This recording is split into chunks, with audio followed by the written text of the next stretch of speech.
of a nation. Hebrew kingdom building.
Yahusha,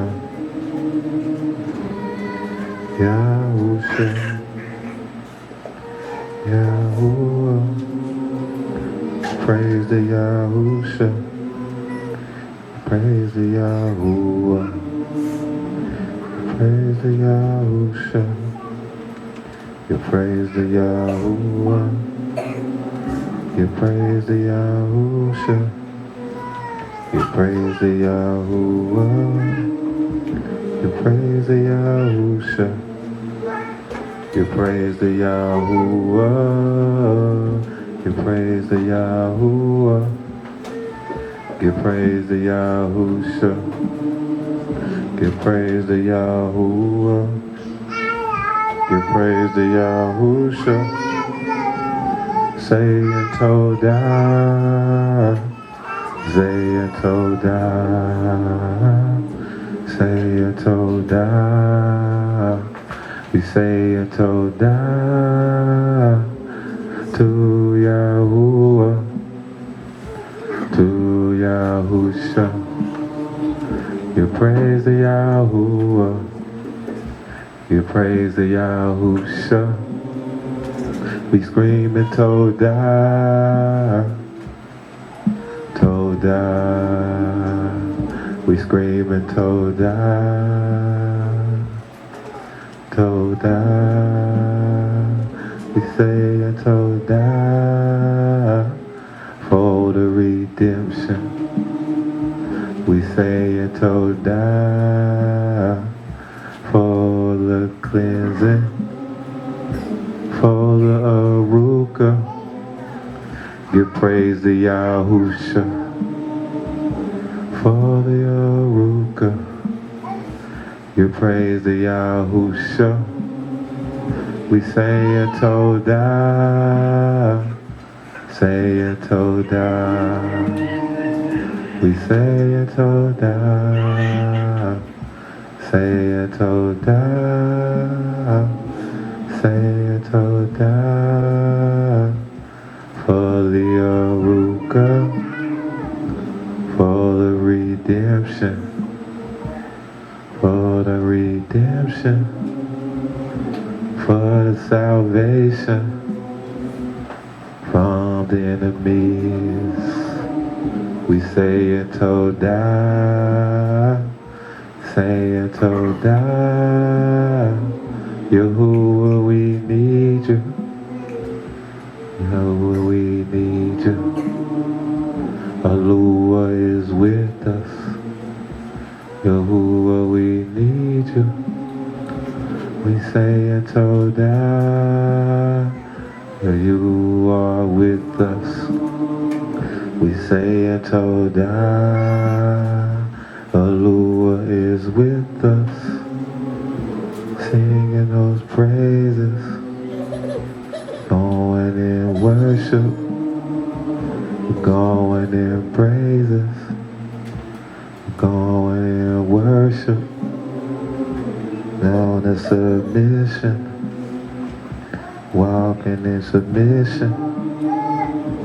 Walking in submission to your mission. We say it Toda, Toda. We say it Toda, say it Toda. For your Ruach, for your Ruach. For the revelation, for the redemption, for the salvation, for the Aruka, for Yahuwah, for Yahusha. We say a Toda, for the Aruka. We say a Toda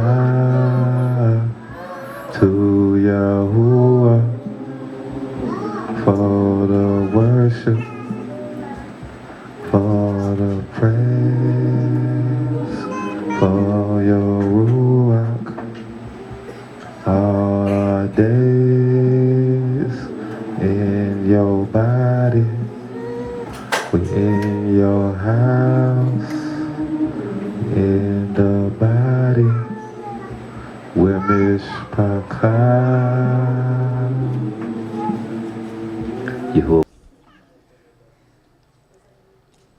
So we talked about this last week, how skin is I know in school they said it was the biggest organ on the body. They call it an organ, you know. Guess you can call it that, I don't know. Well, it says protection against microorganisms. It provides protection against basically the outside elements. It protects your vital organs from the outside elements and stuff like that. It's a physical barrier. It's like the first line of defense when it comes to pain, temperature, touch, you know, things like that. And it's big on the immunity. But the Hebrew word for skin is or. Y'all remember that? Which is, that is interesting, ain't it? Just like organ, which is closely related to the Hebrew word light. So that's how you know that there's a relationship between skin, or, ayin uaresh, and light, or, aleph uaresh. There's a relationship between skin and light.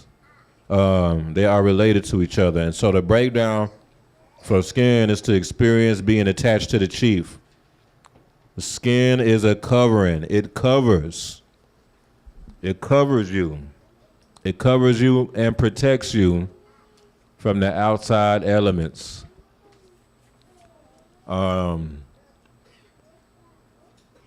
Kind of like, it's like skin covers you, like it's almost like an atonement.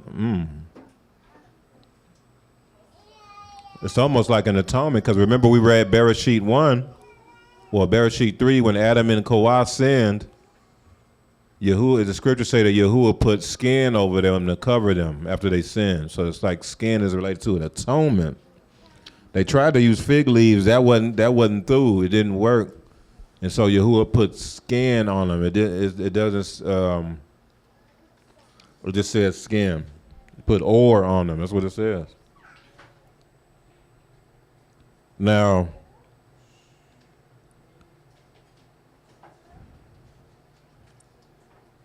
We also talked about in Berish how skin is related to light because it's related to light and it's related to being naked because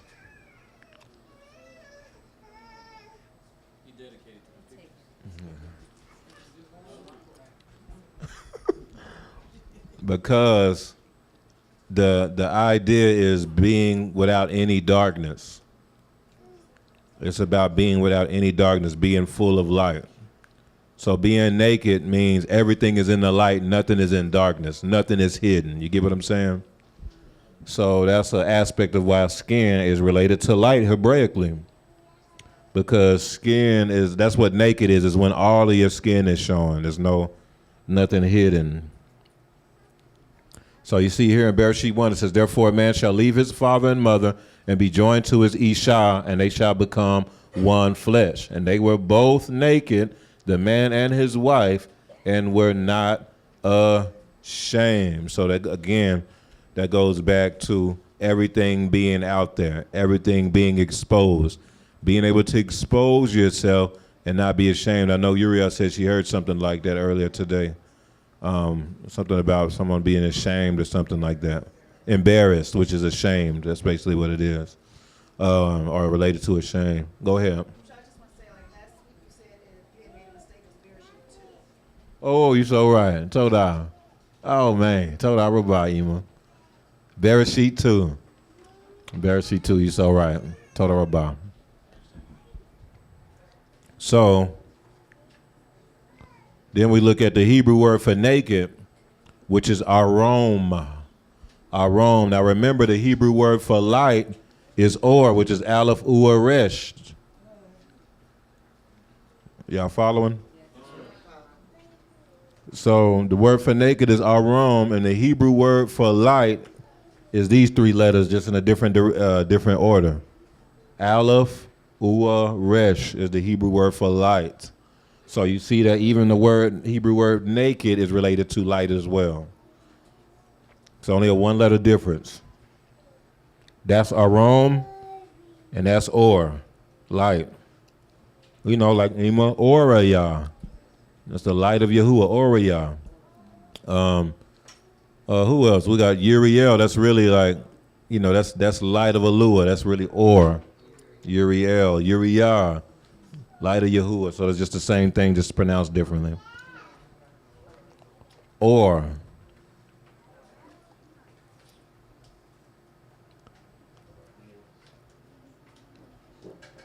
So we have arom, which is it's basically the opposite of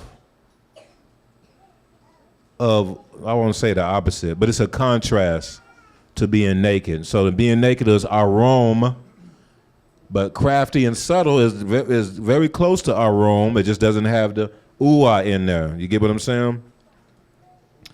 The ua, man, what I do?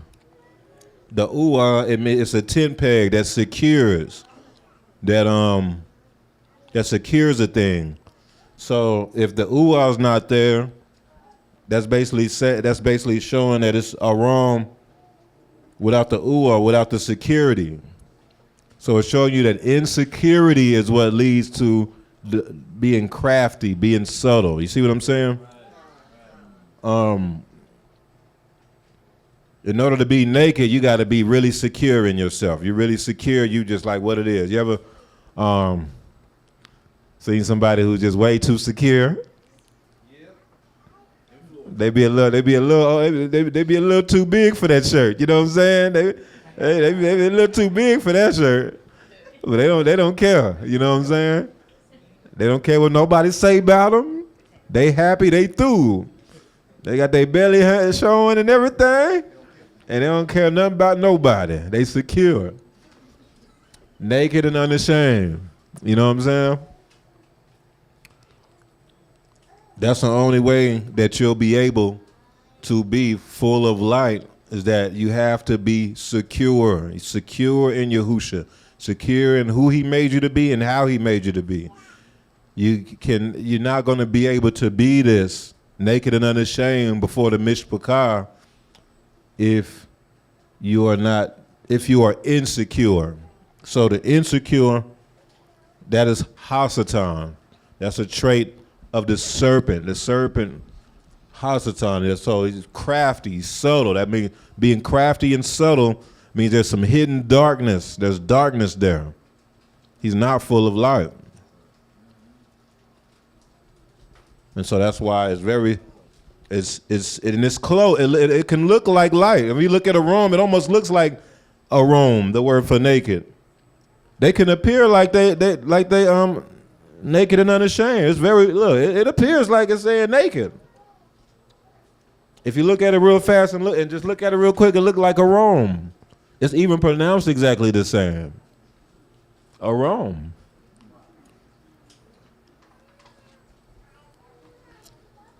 Why was Kawah deceived? Oh well, she thought he was. He appeared like he was telling the truth. He appeared like he was through. He appeared that like he knew what he was talking about. You get what I'm saying? Y'all looking for Hasatan to be like in the movies. He's big, red, horrendous with a pitchfork and like a little tail or something like that.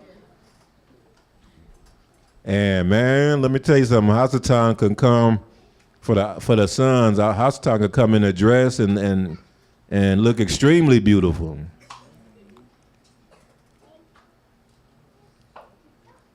Nah, when the Hasatan come to y'all, it ain't gonna be in no pitchfork with the horns and stuff like that, like they show on the TV.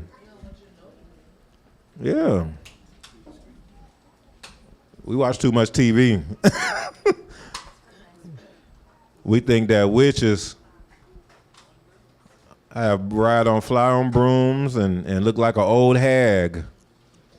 Bereshit 3, it says, now the serpent was more subtle than any beast of the field which Yahuwah had made. And he said unto the woman, yea, hath the Lord said, ye shall not eat of every tree of the garden? So, as you notice, this was right after a Rome. They were naked and unashamed. Then literally, like it was like the next chapter, the next verse, maybe one or two verses later, it says, now the serpent was more arome. So it says Adam and Eve was arome, naked and unashamed. Then you keep reading, two verses later, it says, now the serpent was more arome than any beast of the field.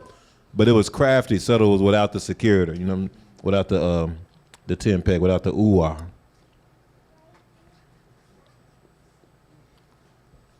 So, I want to go into the skin being light, okay, and how it's closely related with light. Look at this, Tehillim 104.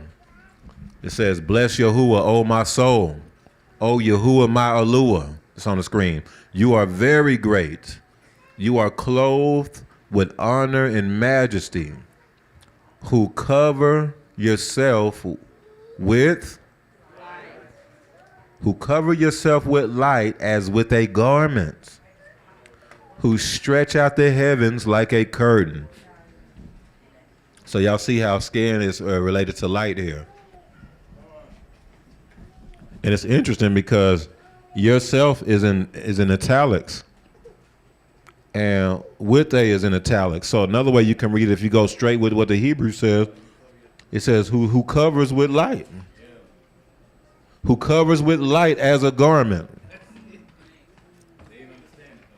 Yeah.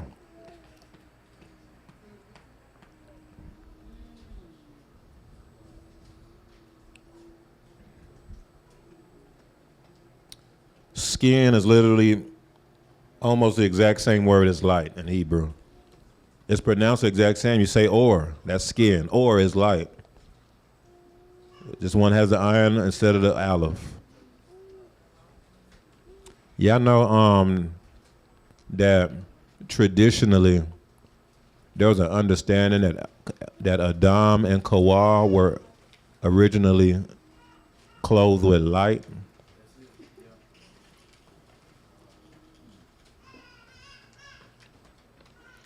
Traditionally, It was traditionally believed that Adam and Hawa were clothed with light. When it says they were naked and ashamed, their skin was like light. The skin radiated as light. Y'all get what I'm saying?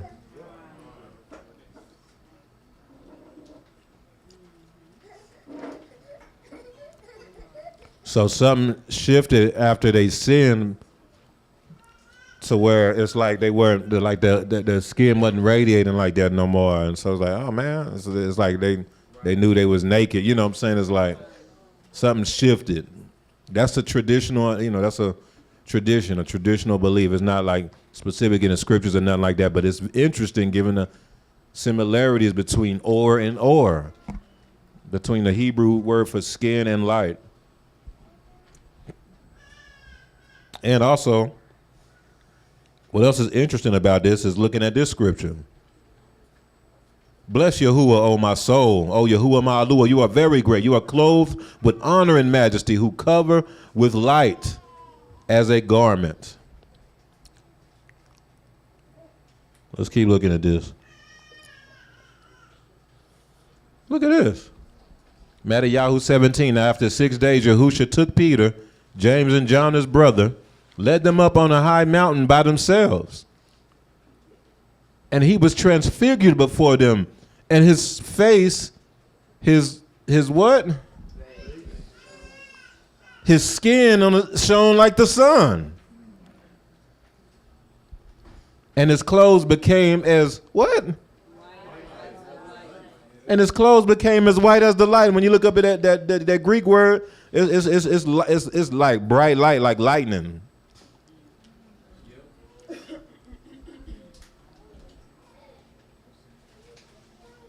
And we know that garments is related to skin because we saw that in the last Torah portion, how it goes into leprosy on the skin and it goes right into the leprosy on the garments. What that was showing right there was how the garments is related to the skin. Because they actually use skins as garments.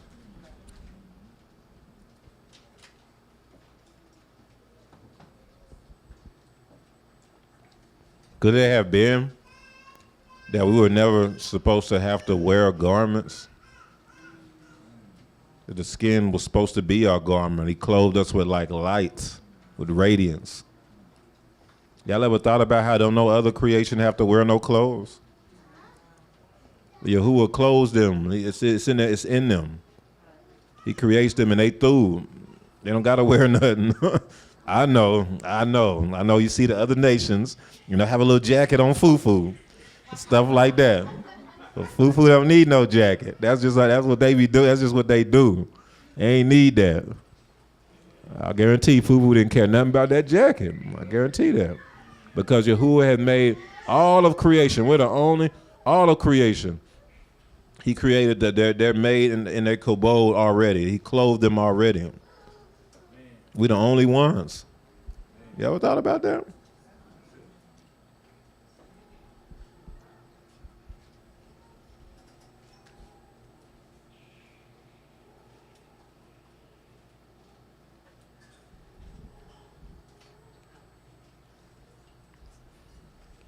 Look at this. Revelation 12, verse 1. Now a great sign appeared in the Shamaim, a woman clothed with the sun. We read this prophecy all the time. We ain't think about this.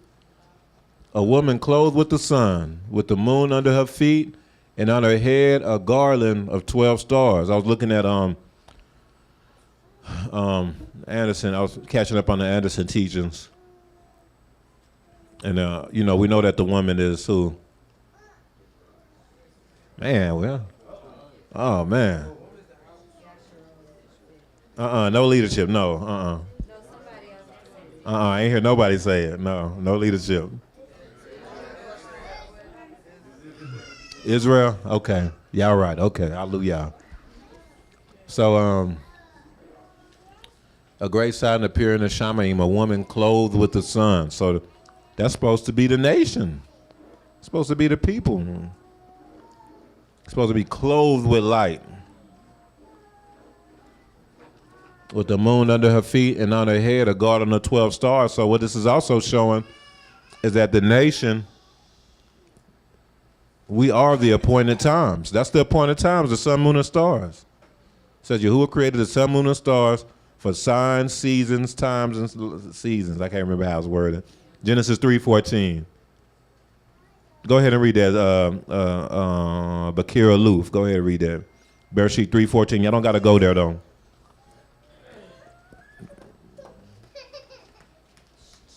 Bereshit 3:14.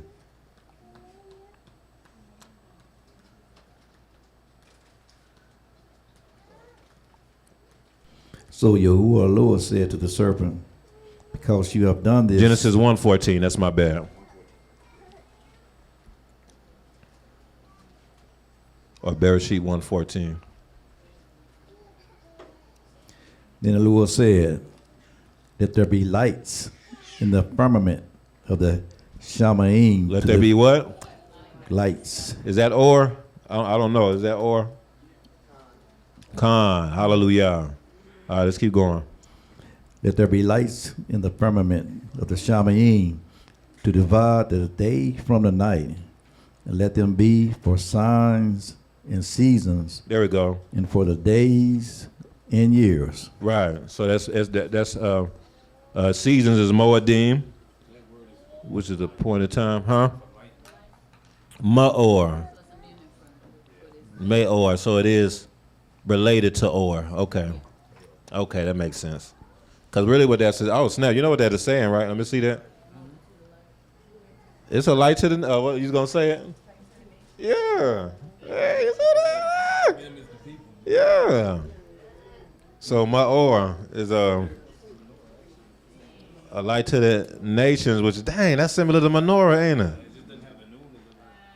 Oh, snap. Oh, snap. This is crazy. Because that's what the menorah symbolizes, being a light to the nations. It's the assemblies. The menorah is the assemblies. Oh, man, we didn't even plan that. That's Yahuwah right there, man. That's crazy. That's crazy. But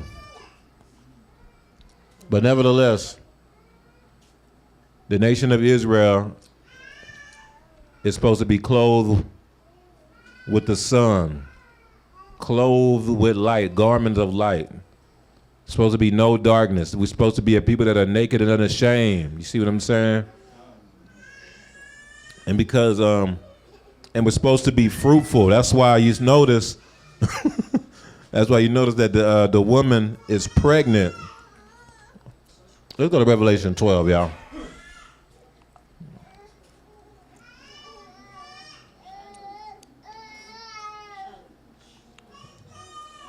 Go ahead, Zakir. Bakir Aloof. I'm getting it. Revelation 12, starting at verse 1. Yes, sir. Now a great sign appeared in the Shamaim, a woman clothed with the sun, with the moon on her feet, and on her head a garland of 12 stars. Then being with child, she cried out in labor. So her being with child, this is a big deal. So when the nation of Israel is shining and radiating in light, because remember, according to the Torah, the sun, moon, and the stars was called or. He said, "Let there be lights in the firmament." Or, so this is light, clothed with light. Then the nation will be fruitful, will bear fruit. You see what I'm saying? This is important, y'all, because we're gonna get into this of how when the Most High comes and he inspects us, he's trying to see if we bearing fruit. Fruitful vines. It's all about bearing fruit, being a fruitful people. You see what I'm saying? And so what we've been reading about in the last two Torah portions, it started off with pregnancy, wasn't it? The Torah around having a baby. And how when you have a baby, then there's a time you got to be set apart and all these things like that. And even after you have a baby, there's a nidah involved with that. They don't show you in English. It just says the time of your separation, but that's still nidah, still the same Hebrew word. Then right after that, then it goes into the Torah surrounding leprosy or skin disease? Why is it going into the Torah surrounding skin disease right after it goes into the Torah surrounding having children and birthing? Because they're associated with each other. They're associated with each other. That's what we're going to be looking at, Mishpachah. So, having a baby, being pregnant, that's a thing. That means you're being fruitful. Mm-hmm. Having leprosy, the body being leprous, is not a thing. That means there's some things that's going on that is unfruitful on the body. They're related to each other.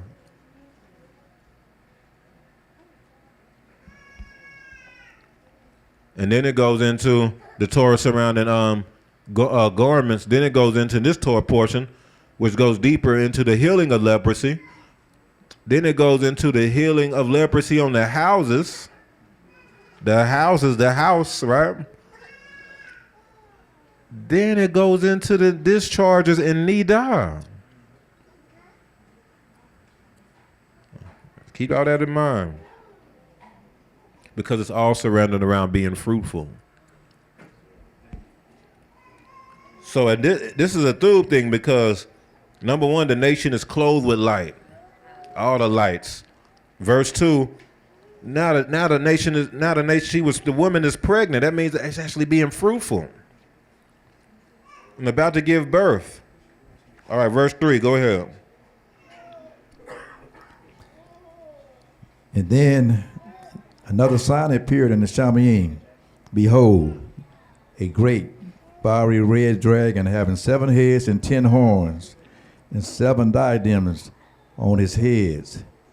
So now you got the contrast. So now you got the dragon, which is the enemy of the woman. He comes up. See, when the woman is doing thub and is shining the brightest and being fruitful, that's when you're going to see the dragon trying to come against it. And so look here on the screen, Luke chapter 24, verse 2. This is after Yahusha went through the crucifixion. It says, but they found a stone rolled away from the tomb. Then they went in and did not find the body of Adonai Yahusha. And it happened as they were greatly perplexed about this, that behold, 2 men stood by them and what? Again, that word shining is about a garment of light. A garment of light. So it goes back to, garment, skin, and being related to light. So we talked about the scab being sapahat. That's very similar to shaphat. Judge, this is about a word. The breakdown is a securing a word that's contrary to the covenant. So it's about securing a word that's contrary, that's separated, that's different than the covenant. You know what I'm saying? That's contrary to the covenant. That's a scab on the skin, that could be leprous. Remember, we talked about how these spots are people. Then we talked about the bright spot. Now, that's an interesting thing, because remember, we talked about how skin is related to light. Skin is related to light. And skin radiates. Skin, throughout the scriptures, there were times where, like, Yahusha, his face shone. And then we just saw the 2 men. They had garments of light. You see these garments of light. It even says Yahusha had a garment of light. It even says that Yasharel in Revelation was clothed with the sun, which is a light according to Genesis 1. The list goes on and on. But then you got this bright spot. This is like a false light. See, light is supposed to be a thub thing. See, light is supposed to show that you're naked and unashamed. Skin. But according to Torah, if you see a bright spot, you need to take that to the priest, because and when you look at bright spot, that's associated with light.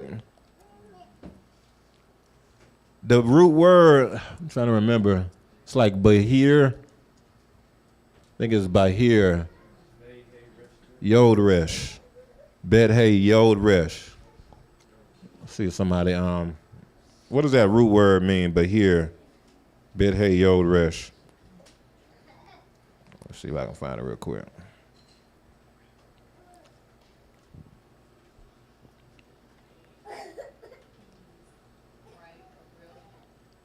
There it goes. Bright.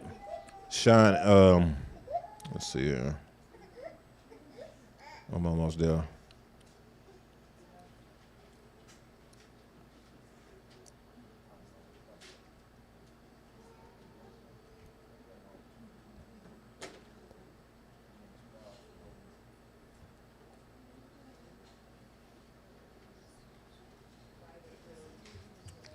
All right, so it's H925 is the root word. And as you see, it's but here, Bet Hey Yod Resh, it means bright, brilliant, and as if you see in parentheses, it says of light. Y'all can look, it's H925. Con. So that's related to light. But it says here, if you see this bright spot, that you need to go to the priest and make sure that, because that could be lepers, you got to get out the camp. So that's like a false light. That's like something that tries to be light, but it's not. It's like a wannabe light. You get what I'm saying? And the breakdown is about someone who was marked, basically someone who was marked that caused the vision. It's someone who was marked. And here goes Romans 16. Now I beseech you, brethren, mark them which cause divisions and offenses contrary to the doctrine. So that goes back to Sapahat too. It cause divisions and offenses contrary to the doctrine or the teachings, that's what the doctrine is, which ye have learned, and avoid them.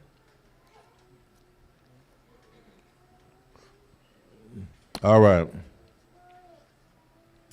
So yeah, that wasn't supposed to. Yeah, hold on. All right, so now what we're going to do,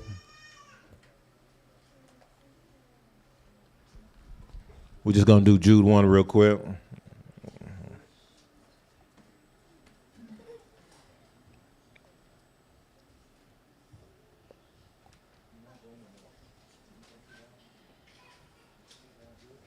Everybody there? Let me know. Go ahead, Zakim. It's only one chapter. This whole book, this is the whole book of Jude right here. Jude, the bondservant of Yahusha HaMashiach, and the brother of James, to those who are called, sanctified by anointing the Father, and preserved in Yahusha HaMashiach, mercy, peace, and love be multiplied to you. Beloved, while I was very diligent to write to you concerning our common salvation, I found it necessary to write to you, exhorting you to contend earnestly for the faith which was once for all delivered to the saints. For certain men have crept in unnoticed. Certain men have did what? Crept in unnoticed. Crafty, subtle. Mm-hmm. See, that's what the serpent did. He crept in unnoticed. He crept in unawares. He was crafty. He had hidden darkness. Keep going. Who long ago were marked out for this condemnation. That's Baharet. See? It's a false light. That's the bright spot. These are people who are marked for condemnation now. If you look at the breakdown of Bregley, it's about someone who is marked on their head, but is marked for destruction. Because they come and they perpetrate as light, but they not. It's a perpetrator. So that's what the bright spot represents. Let's keep going. Ungodly men who turn the grace of our lure into lewdness and deny the only Adon allure in our Yahusha HaMashiach. But I want to remind you, though you once knew this, that Yahuwah, having saved the people out of the land of Miriam, afterwards destroyed those who did not believe, and the Meleks who did not keep their proper domain, but left their own abode. Skip to verse 10. Verse 10. Well, go ahead. Now keep reading. Go ahead.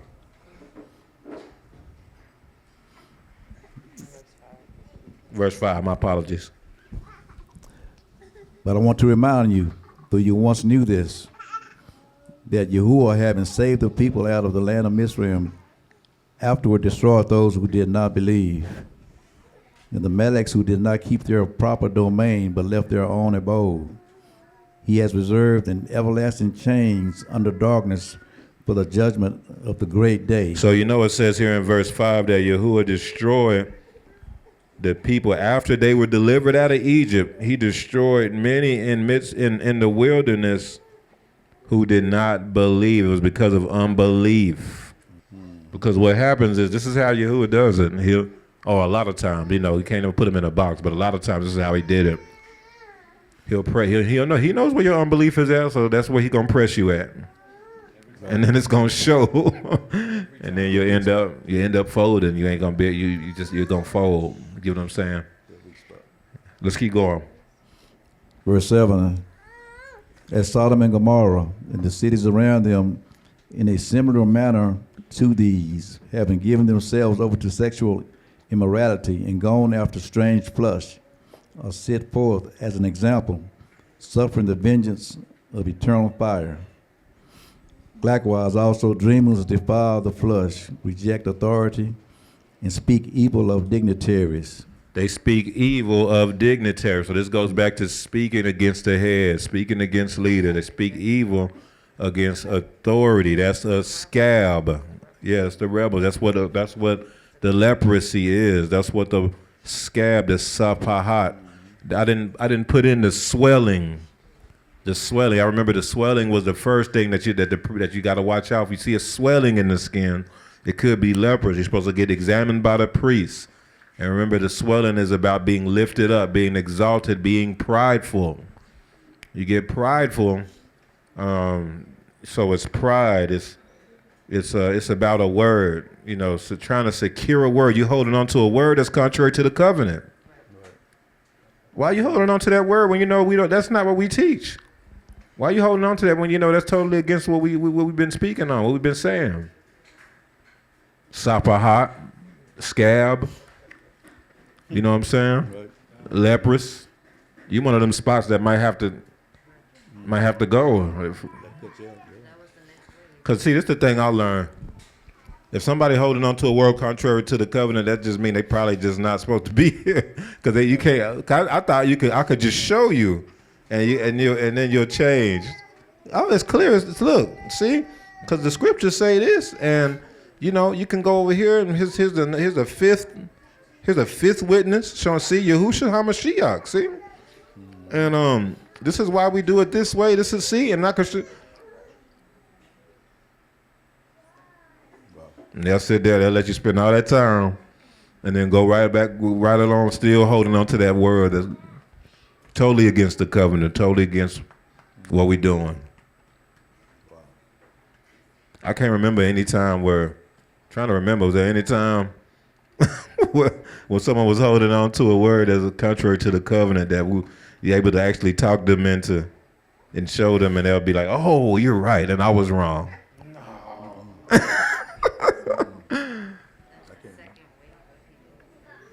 Yeah.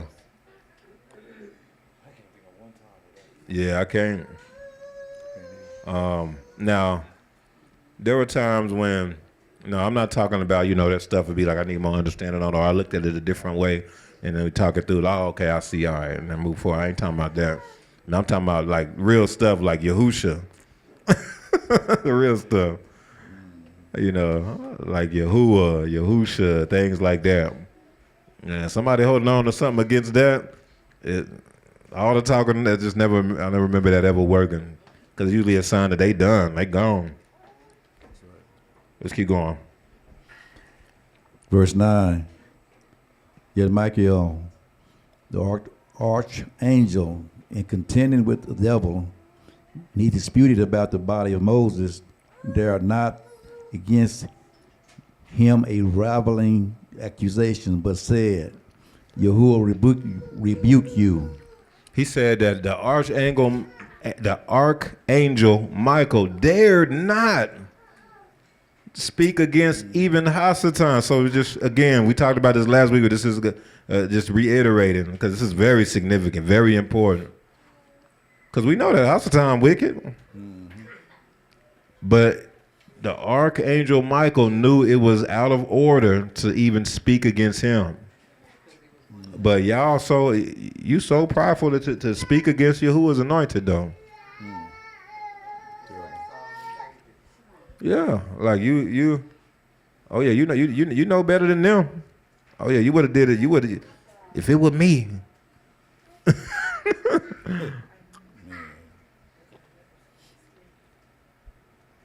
When the Shamaim don't move like that, it's all about order. Let's keep going. Verse 10. But these speak evil of whatever they do not know, and whatever they know naturally, like brute beasts. These things they corrupt themselves. Woe to them, for they have gone in the way of Cain, have run greedily in the error of Balaam for profit, and perished in the rebellion of Korah. Yep. Verse 12. These are the spots in your love feast. These are the bright spots. They are people. While they feast with you without fear, serving only themselves. They are clouds without water, carried about by the winds, late autumn trees without fruit, twice dead, pulled up by the roots, raging waves of the sea, foaming up their own shame, wandering stars for whom is reserved the blackness of darkness forever. Now Enoch, the seventh from Adam, prophesied about these men also, saying, Behold, Yahuwah comes with 10,000s of his saints to execute judgment on all, to convict all who are ungodly among of all their ungodly deeds which they have committed in an ungodly way, and of all the harsh things which ungodly sinners have spoken against him. Yep. And then say spoken against the people. They think they speaking against the people. But Yahuwah looks at that as speaking against him. Let's keep going. Verse 16. Who are these people? These are grumblers, complainers, walking according to their own lusts. In their mouth, great swelling words, flattering people. Swelling words. And it's interesting that words is in parentheses, so it's in italics, so it don't even say words in the Greek. It just says that they mouth great swelling. Those are the spots. Leprous. So if you have people in the assembly that's doing that, man, that could cause Yahusha to turn away from me because he sees an unclean thing in the body. You got somebody in the assembly doing that, moving like that. That's what I'm saying. Yo. This stuff is serious. You got somebody in the tribe. These usually be the people that everybody like too. And this is exactly the stuff they doing. They mouth is great swelling words. They flattering people to gain advantage. Yeah.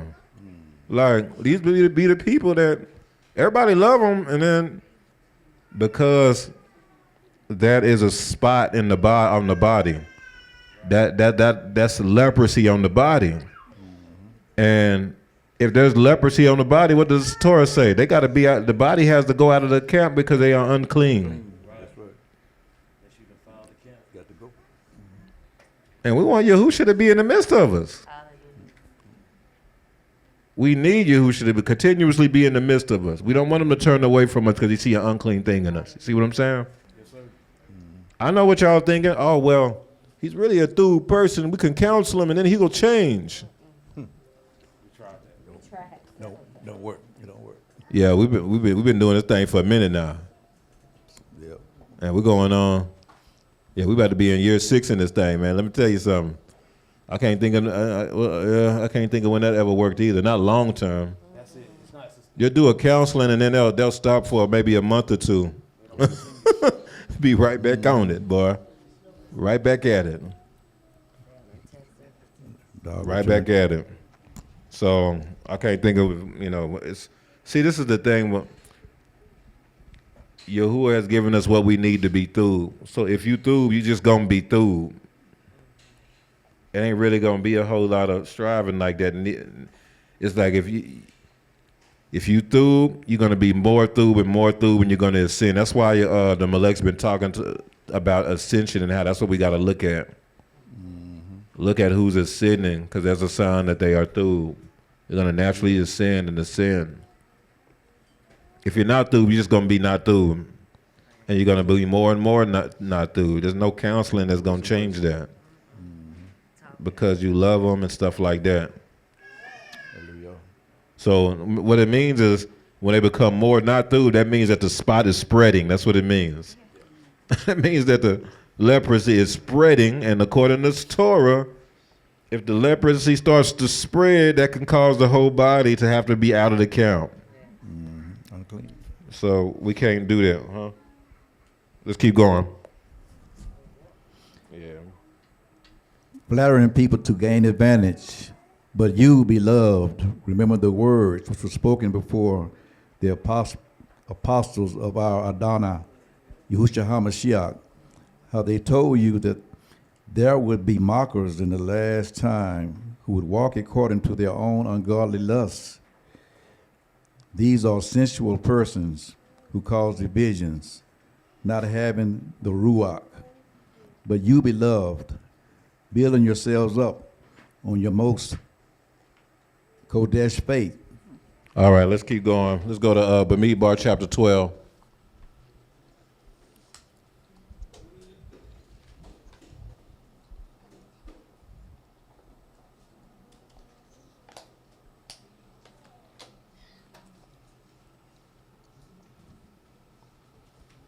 Everybody there?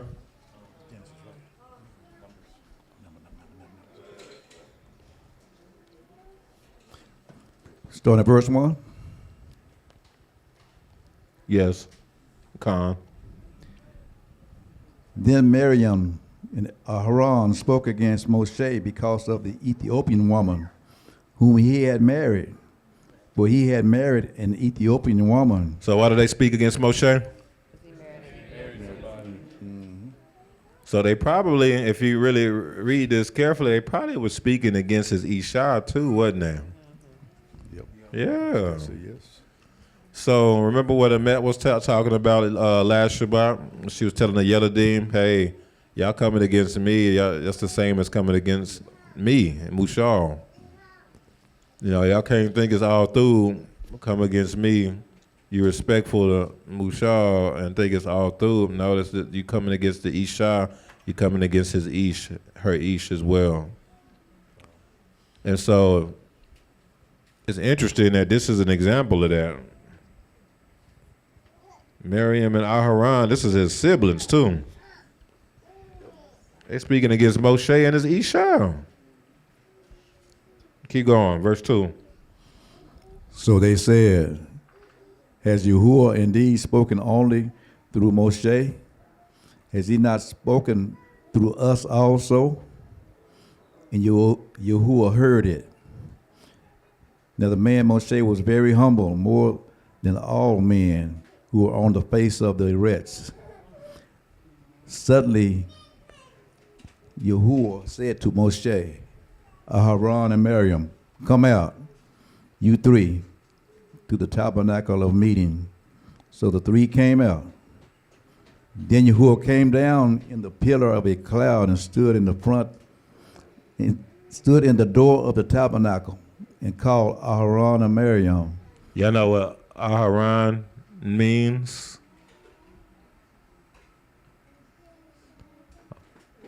Oh man, that's okay. How do you spell Aharon? No leadership.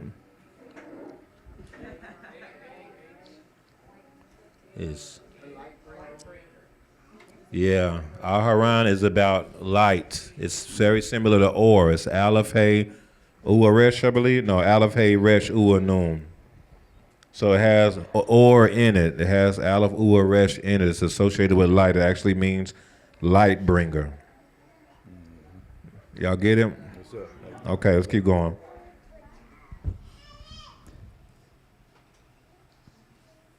Then Yahuwah came down in a pillar of a cloud and stood in the door of the tabernacle and called Aaron and Miriam. They both went forward. Then he said, "Hear now my words. If there is a prophet among you, I, Yahuwah, make myself known to him in a vision. I speak to him in a dream. Not so with my servant Moshe. He is faithful in all my house. I speak with him face to face, even plainly." This is what Yahuwah is basically saying. Don't get beside yourself. There's levels to this. Yeah, I do speak to y'all too. But it's a whole nother level with the way I deal with Moshe. So don't try to put yourself up there with him. And like Bakir Yamin was bringing out last week, how they were both older siblings. They were both older than Moshe. So you can see how that could get caught up. The same thing, y'all know Korah was Moshe's first cousin. So these were the people who was rebellious, the people who was most familiar. But that familiarity can cause you to trip.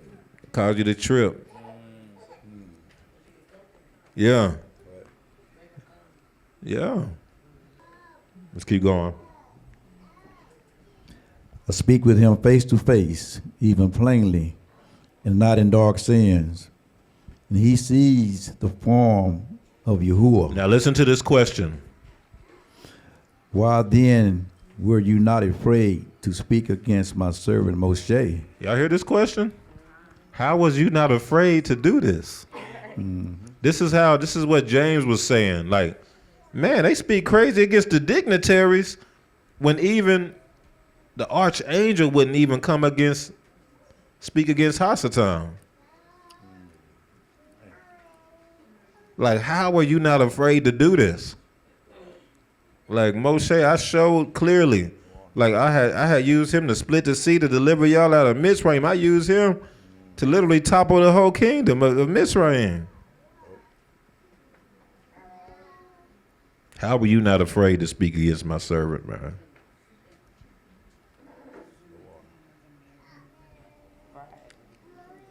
Like it's a whole high level of pride to be able to insert yourself on that level. Let's keep going. Verse 9. So the anger of Yahuwah was aroused against them, and he departed. When the cloud departed from above the tabernacle, suddenly Miriam became leprous, as white as snow. Man. And so it don't say, you see the white is in italic, so it just says and Miriam became leprous. Miriam was leprous as snow.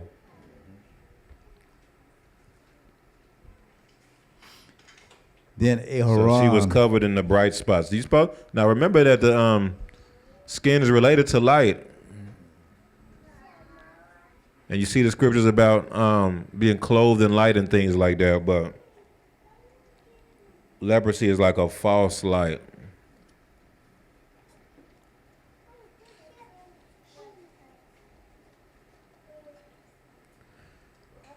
Like, it's like perpetrating light. So it's like having hidden darkness, but you're acting like you got light. Remember, there's a scripture that says that Hasatan can, it says something like Hasatan can perpetrate as an angel of light, something like that. Yeah. Somebody give me the address real quick. I don't want to mess it up. But it's basically a scripture that talks about how Hasatan, he'll come, and that's leprosy. He'll come and perpetrate as an angel of light. 2 Corinthians 11:14. 2 Corinthians 11:14. Go ahead and bring it out. Bakir Aloof. 2 Corinthians what? 11:14.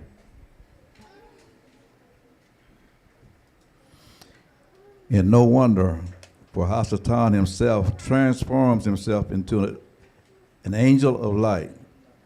Therefore, it is no great thing if his ministers also transform themselves into ministers of righteousness, whose end will be according to their works. Y'all see that? So that's leprosy. He's acting like he's clothed in light, but it's not. It's not real. Yeah, he's not really clothed in light, man. That's actually darkness all in that. Remember when the scripture says, beware of false prophets, that they are wolves in sheep's clothing. That's the same thing. Because think about, ideally, sheep is like a bright white in a sense. Clothed in white, but inwardly, man, it's all kind of darkness. You're a perpetrator. That's what the false prophets, they wolves in sheep's clothing. They leprous. And so, yeah, Miriam became leprous because leprosy is associated with speaking against the head, speaking against dignitaries. Those are the spots. Those are the bright spots in your feast, etc. So what Most High, I submit, was showing was that, yeah, Miriam, you're becoming a spot amongst in the assembly. You're becoming a spot in Yasharel. Yeah, so. Then Aharon turned toward Miriam, and there she was, a leper. So Aharon said to, verse 11, so Aharon said to Moshe, oh, Adonai, please do not lay this sin on us, in which we have done foolishly, in which we have sinned. Read verse 12, Bakir Aluf, y'all know? Numbers 12:12.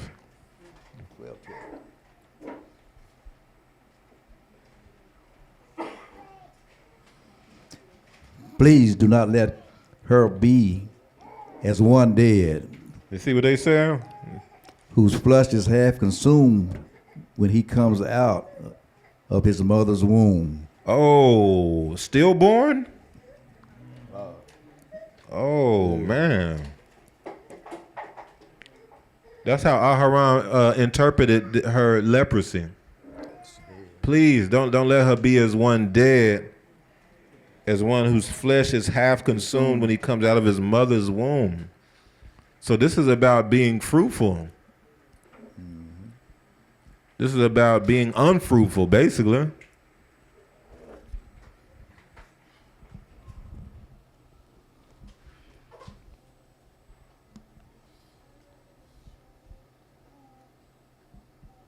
And that goes back, that segues into nidah. We're getting close. Yeah, we're pretty much about to wrap it up.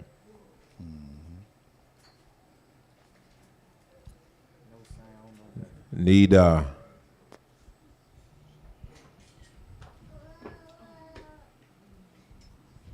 All right, so go Bakir Aluf, go to Vayikra 15. And I want you to start off with verse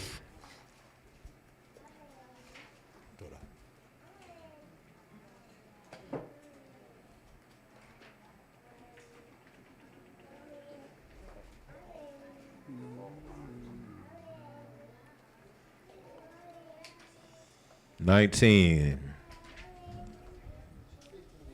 Vayikra 15, verse 19. Verse 19. Everybody there? Yep. Okay. If a woman has a discharge, and the discharge from her body is blood, she shall be set apart 7 days. All right. So this is interesting because how often does a woman have a discharge of blood? Once a month. That's the moon, isn't it? And then how many days do you got to count? 7 days. So it's almost like you see appointed times involved in here. You got a monthly cycle, and then it's like a 7-day cycle, which is generally speaking, like just like a week, some sort of like a weekly cycle. It's a week.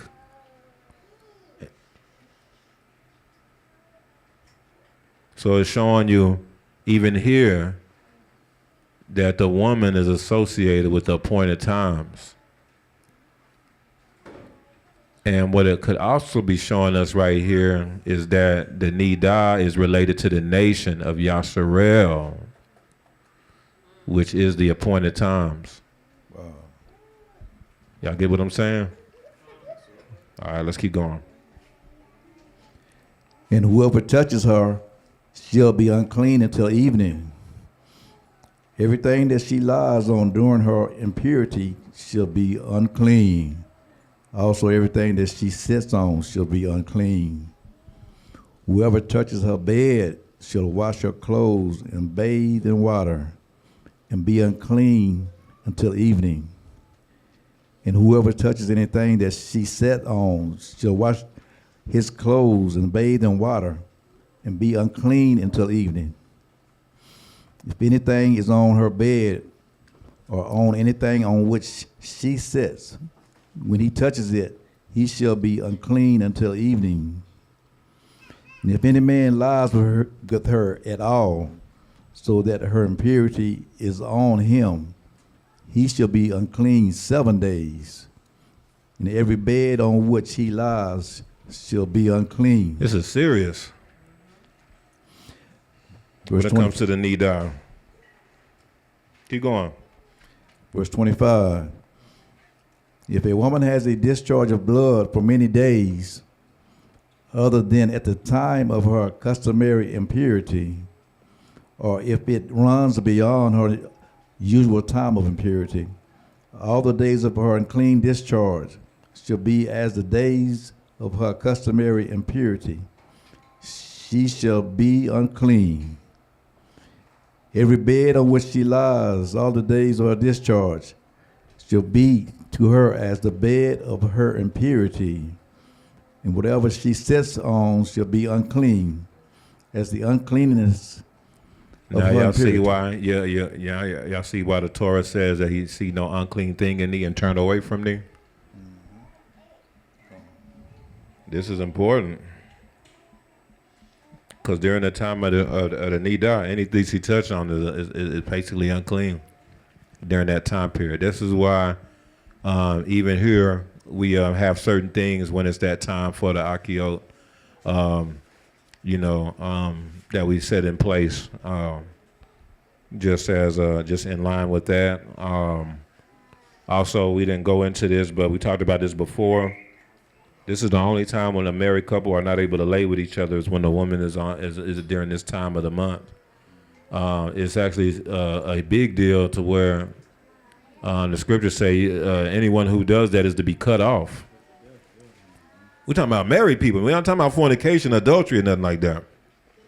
Married people, if y'all get together during that time and when she's on that time of the month on purpose, you be cut off from Yahusha over there.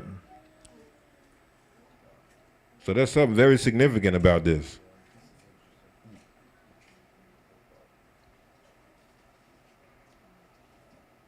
All right, so let's look at this. So menstrual cycle. It begins when you get your period or menstruate. This is when you shed the lining of your uterus. The cycle is part of the reproductive system and prepares your body for what? Possible pregnancy. Remember we talked about the woman who got pregnant in Revelation 12, which represented Yahusha. Now y'all see how this is talking about, this is prophetic. This law surrounding nidah is about Yahusha. What is menstruation? It's the monthly shedding. It happens every month. Remember, the woman had the moon at her feet. The monthly shedding of the lining of your uterus. Menstruation is also known by the term, which is partly blood and partly tissue from the inside of the uterus. It flows from the uterus through the cervix and out of your body. All right. Yeah, all righty. Let's go on up there. Well, y'all from Hebrew, y'all. Yeah, this probably ain't nothing to y'all. Y'all messing with a met, yeah, teaching. Menstruation is driven by hormones. Now look what hormones is. Can y'all read what it says? What hormones are? Hormones are messengers, chemical messengers in the body. So this is what happens. So basically, some messengers come and visit and tell the body when it's time to release The messengers come and inspect the body, and it tells the body when it needs to release what's in there, when it needs to get rid of the refuse, basically. Hormones are chemical messengers in your body. Your pituitary gland in your brain and your ovaries, part of your reproductive system, make and release certain hormones at certain times during the cycle. These hormones cause the lining of your uterus to thicken. This happens so that if your pregnancy would occur, an egg can implant in your uterine lining. So this is so that you can be fruitful. This is so the body can be fruitful. So the hormones come and they do things to try to set up. These messengers come to try to set you up, the body, to be fruitful, to be able to bear fruit. The hormones also cause your ovaries to release an egg. Ovulation, the egg moves down your fallopian tubes where it waits for the seed, sperm. If a seed doesn't fertilize that egg, pregnancy does not occur. The lining of your uterus breaks down and sheds. So the lining of your uterus breaks down and it releases all that only when the seed doesn't fertilize the egg. In other words, if it is indicated, if it is determined that fruit is not being born here, this got to get casted out. If it's not bearing fruit, it has to be casted out. That's nidah. That's the process of nidah. You get what I'm saying? Go ahead. So would it be safe to say, like, anytime there's any kind of bloody discharge from a female, that even if it's not the nidah, is it still that she has to be separated and stuff? Yes. Yep. Because we didn't read the whole chapter, but any discharge out the body, any discharge out the body. Dealing with blood, but also other discharge too, though. It's not 7 days, though. Through point. But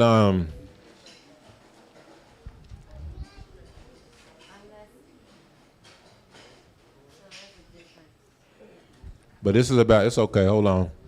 I don't want to lose my thought. But this is about being fruitful and multiplying. If you're not being fruitful, it has to be casted out. And there's an inspection that's done every month. And so that the body can determine whether it needs to cast out what's in that area or not, for lack of a better way to put it. And it's casted out of the dalit. It's casted out of the dalit. Remember we talked a couple of years ago about what the dalit is? The door, the matrix, even Hebraically, when you look at the Paleo Hebrew dalit, it looks like a woman reproductive part. It does. That's the dalit. It's the door. And even when you look at the tabernacle system, it's based around being fruitful and reproduction. So think about this, y'all.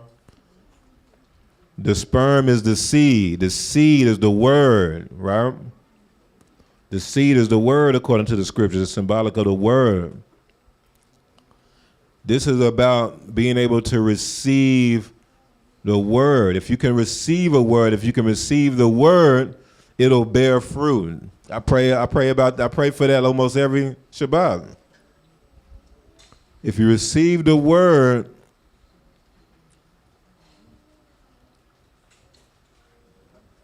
it'll multiply and bear fruit. If you reject the word,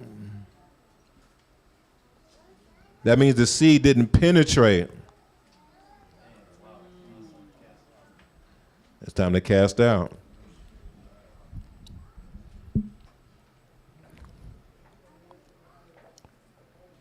So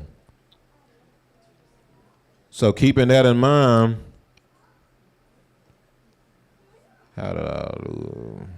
okay. Oh, it's right here. So keeping that in mind,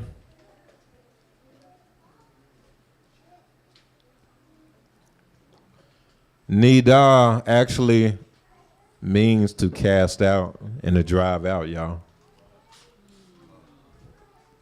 It does. So we just look at Nidah H5077, which is about the time of separation, referring to surrounding the Nidah.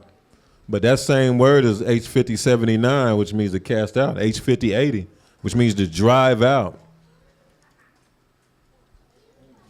Yeah, that same word.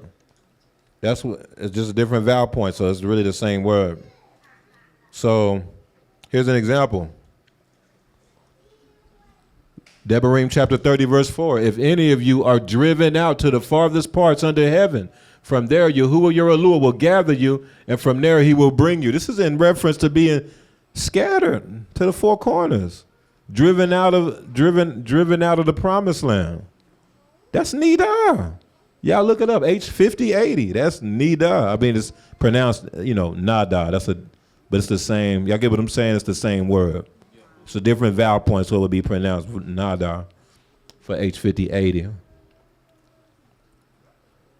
That's what Nidah is about. Driving out, casting out what needs to be casted out.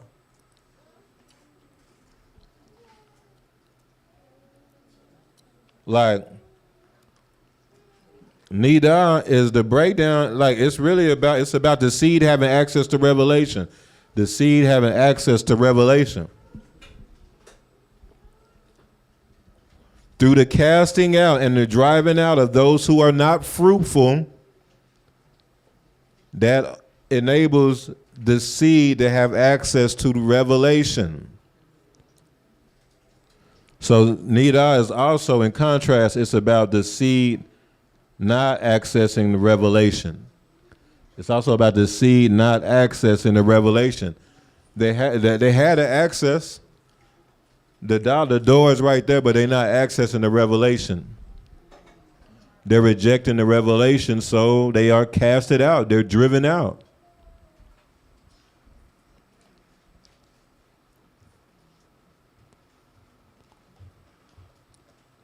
You see it when you look at how Nidah works. The seed goes into a person, but if it doesn't penetrate. So think about this, y'all. So remember when I explained the tabernacle system and how that's all about intimacy with Yahusha?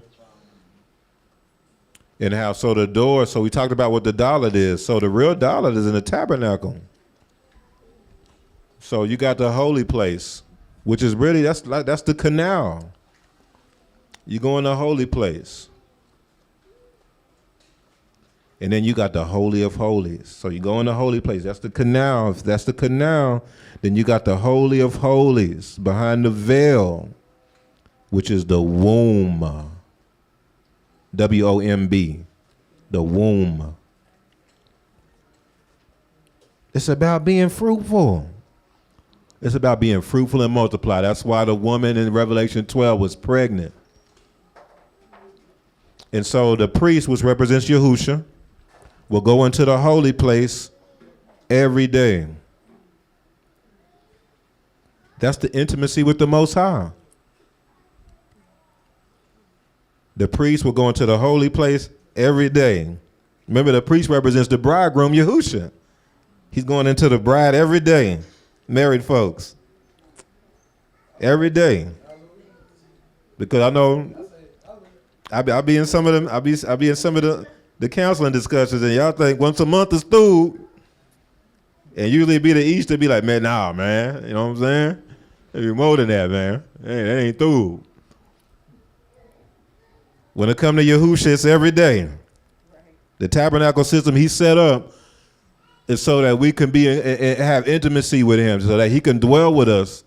The whole system he set up so that he can have communion with his covenant people and regular intimacy with them. The priest went in there every day.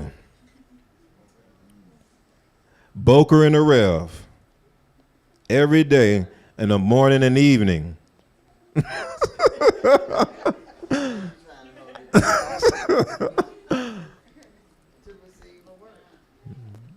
And when they go in, what are they doing? They're pouring oil in the menorah. It's like they're putting oil in there. That's what happens even when you look at it from a marriage perspective. When a man goes in a woman, he's putting oil. He's putting oil in that area. I know it's graphic, I know, but this is true. This is real. And so then what happens is that as long as everything is healthy and the bridegroom is doing what he's supposed to do, he's going in there, he's putting oil in the lamps, in the menorah to keep the light going, to keep the light in the menorah going. There should be a pregnancy that happens. There should be a pregnancy that happens. And that's the pregnant, a woman can only be pregnant one time a year. The high priest can only go in the Holy of Holies one time a year. Y'all get it? You can't make this up. This is clear, y'all. You can't make this up. This whole thing is about intimacy with the Most High. So the idea is that one time when the high priest goes into the holy place, which is Yom Kippur, that's like the time of conception. That's supposed to be the time when the seed penetrates the egg. That's supposed to be the time of conception, conception. The time of Yom Kippur.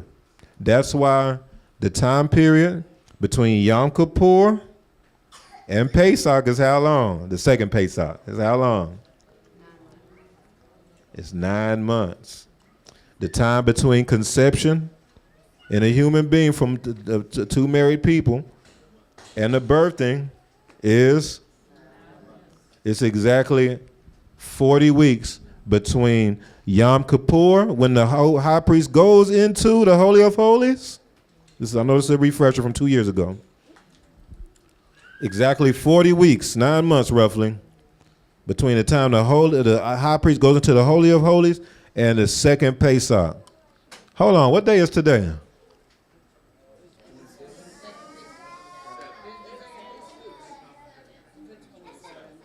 What time? What day was it? Biblically, when do we do Rosh Kodesh? That was Yom Shani.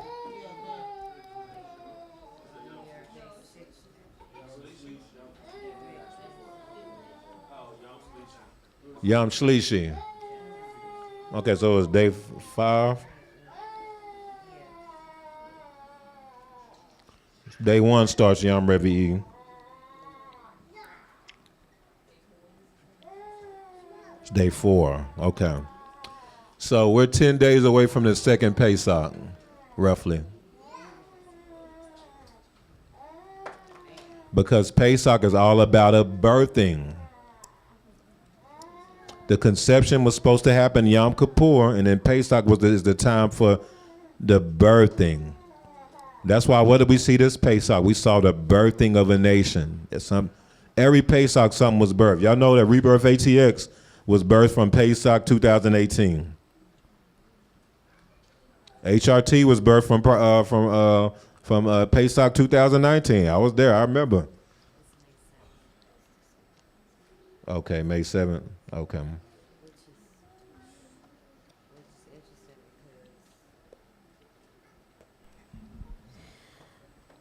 So one thing that came out was we were visited last Shabbat when we talked about the leper. And then we came back 7 days later, which is a time of inspection. People came in, their houses were still unclean. And in prophecy, it came out that he's going to come back 7 days to inspect the house, to see if the house has been cleansed or not. And so that 7 days basically would be, the next Shabbat. And then after that, it came out that those that are not cleansed are going to be cut away, and he's going to do the cutting. And so that is basically around that second Pesach. So what day is the second Pesach fall? The day is a Yom Shlishi.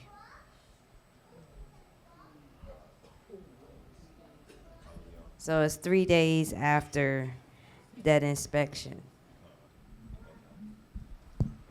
All praise to the Most High.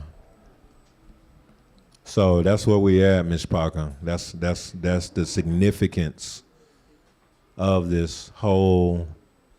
It's about being fruitful and multiplying, because Genesis 1 says, "Be fruitful, multiply." What else?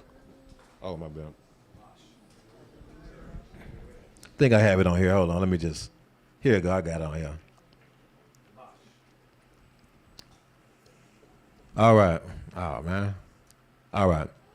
Then the Lord blessed them, and the Lord said to them, what? Be fruitful and multiply. What else? Fill the earth and subdue it, and have dominion over the fish of the sea, etc., etc.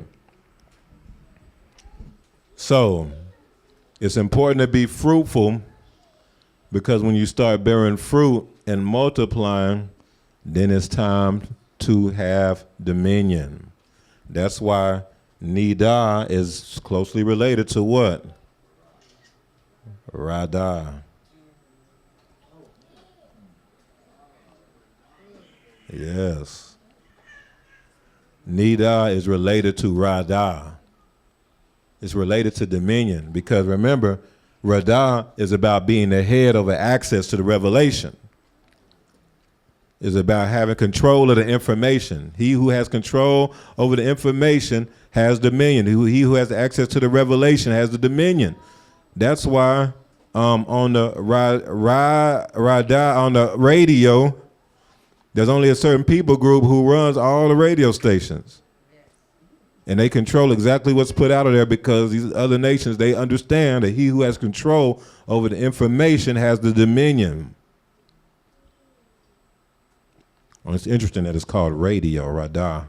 Very interesting.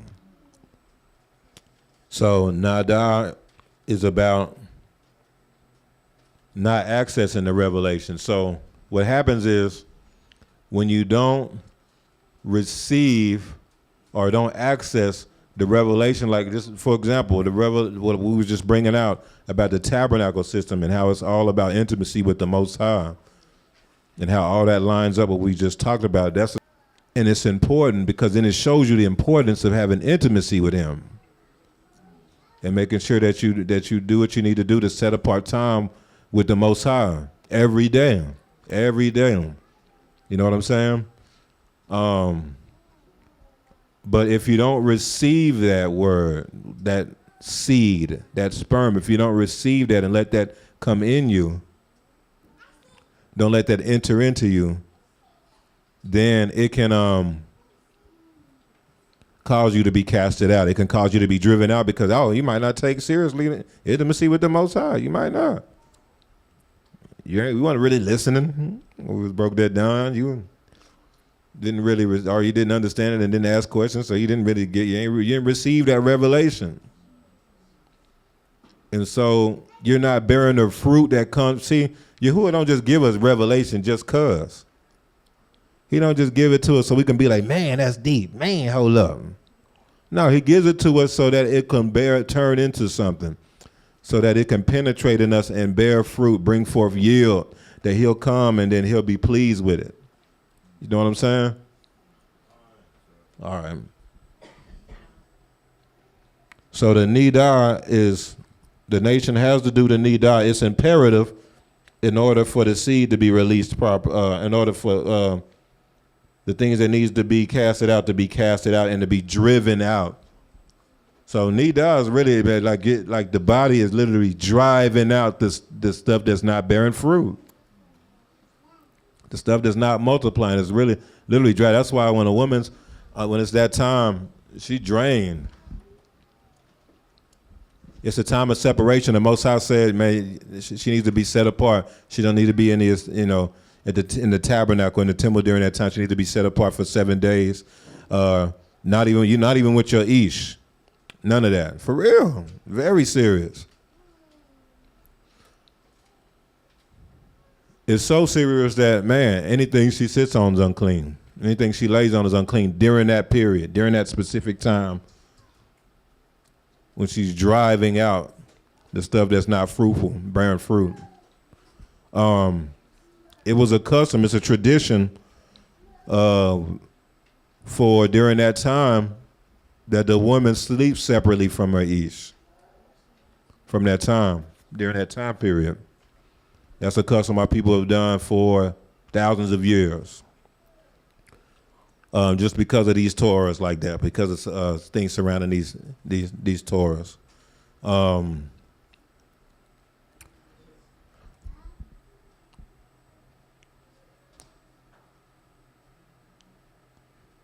All right, let's go to Luke chapter 8.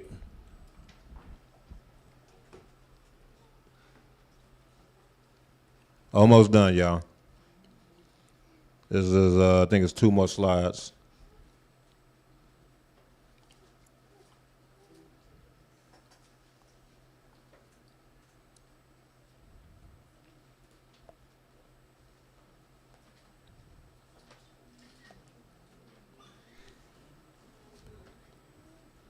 Yeah, y'all, what do y'all think these secret societies do?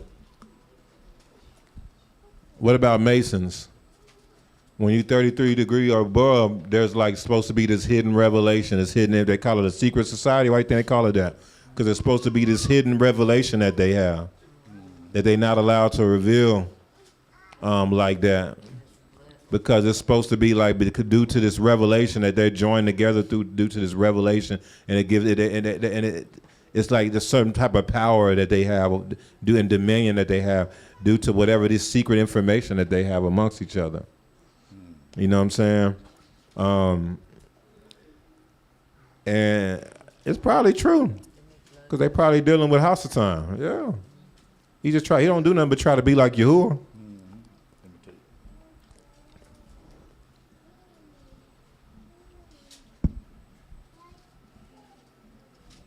Yeah, Yahusha will come and speak in parables, so only those who are called by him will understand, and everybody else won't understand.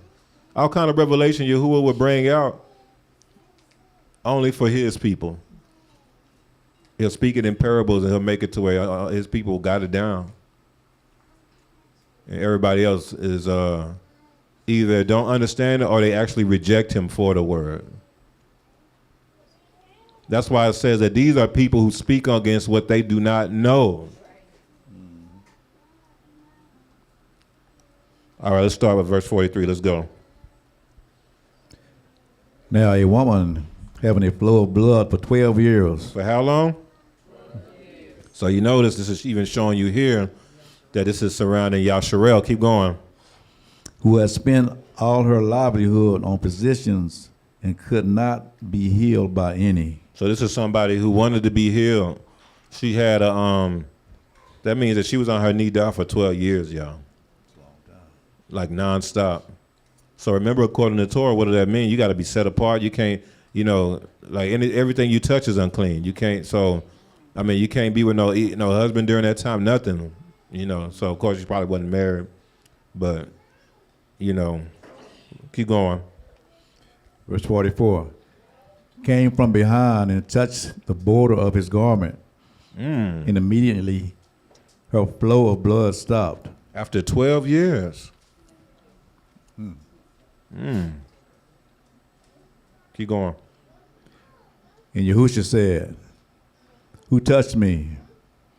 When all denied it, Peter and those with him said, Master, the multitudes throng and press you, and you say, who touched me?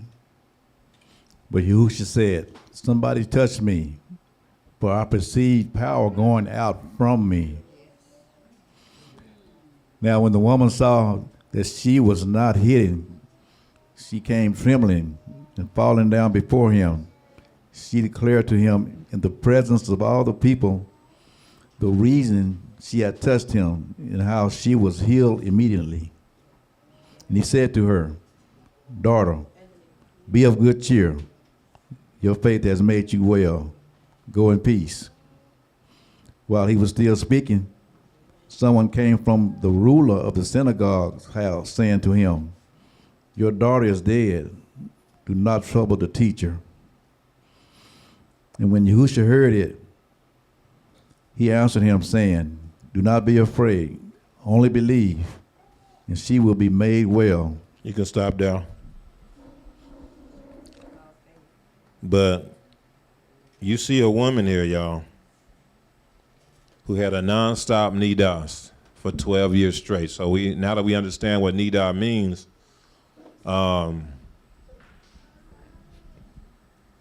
she was unable. She was not bearing fruit. She was a woman who was constantly, basically driving out and casting out. Things are being constantly for 12 years driven out and casted out. It's about Yasharel, man. In a perpetual state of uncleanness. Not able to receive any seed, any words.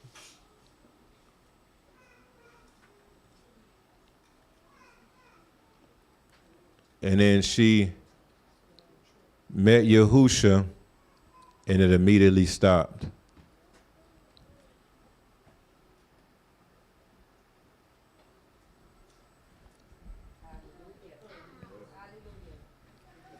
It's about Yasharel, it's about the Kodashim. And the reason why, go to Malachi 4 verse 2 real quick. Malachi 4 verse 2.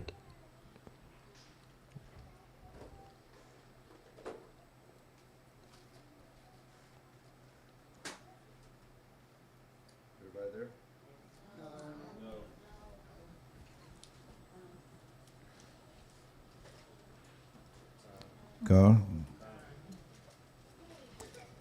But to you who fear my name, the Son of Righteousness shall arise with healing in his wings. Read it again. But to you who fear my name, the Son of Righteousness shall arise with healing in his wings. With healing in his what? Wings. Healing in his what? Wings. That Hebrew word is kanaf. It's the edges of his garments, y'all. Y'all can look it up. It's kanaf. That means the edges of the garments. This was a prophecy about the Son of Righteousness shall arise with healing in his wings, in his garments. So when the woman, when the woman with the issue of blood had reached out and touched his garment, is because she received this word and believed it, y'all. It's because she had the immunah to receive the word went in her. See what I'm saying? This is why Yahusha was astonished. Why do you think she went and grabbed his garment? Come on, y'all. She didn't just, I thought in the church she just randomly I got an idea, let me touch his garment and I'll be healed. No, she was moving on a word she believed, she read and received from the prophets.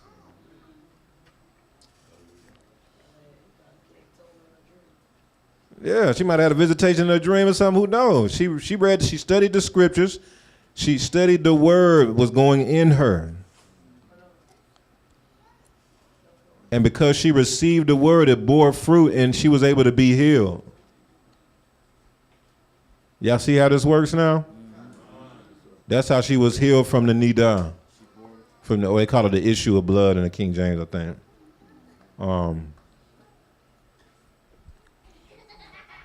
What was you gonna say? Oh, go ahead.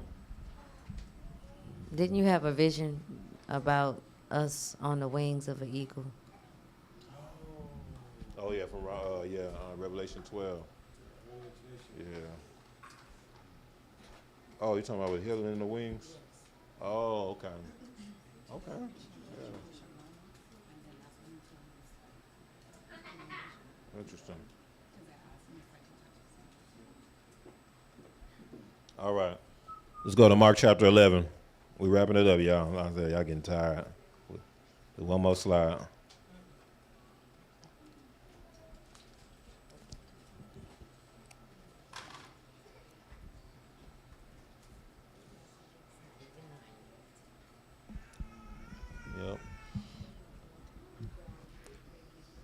Everybody there? Mark 11, verse 12.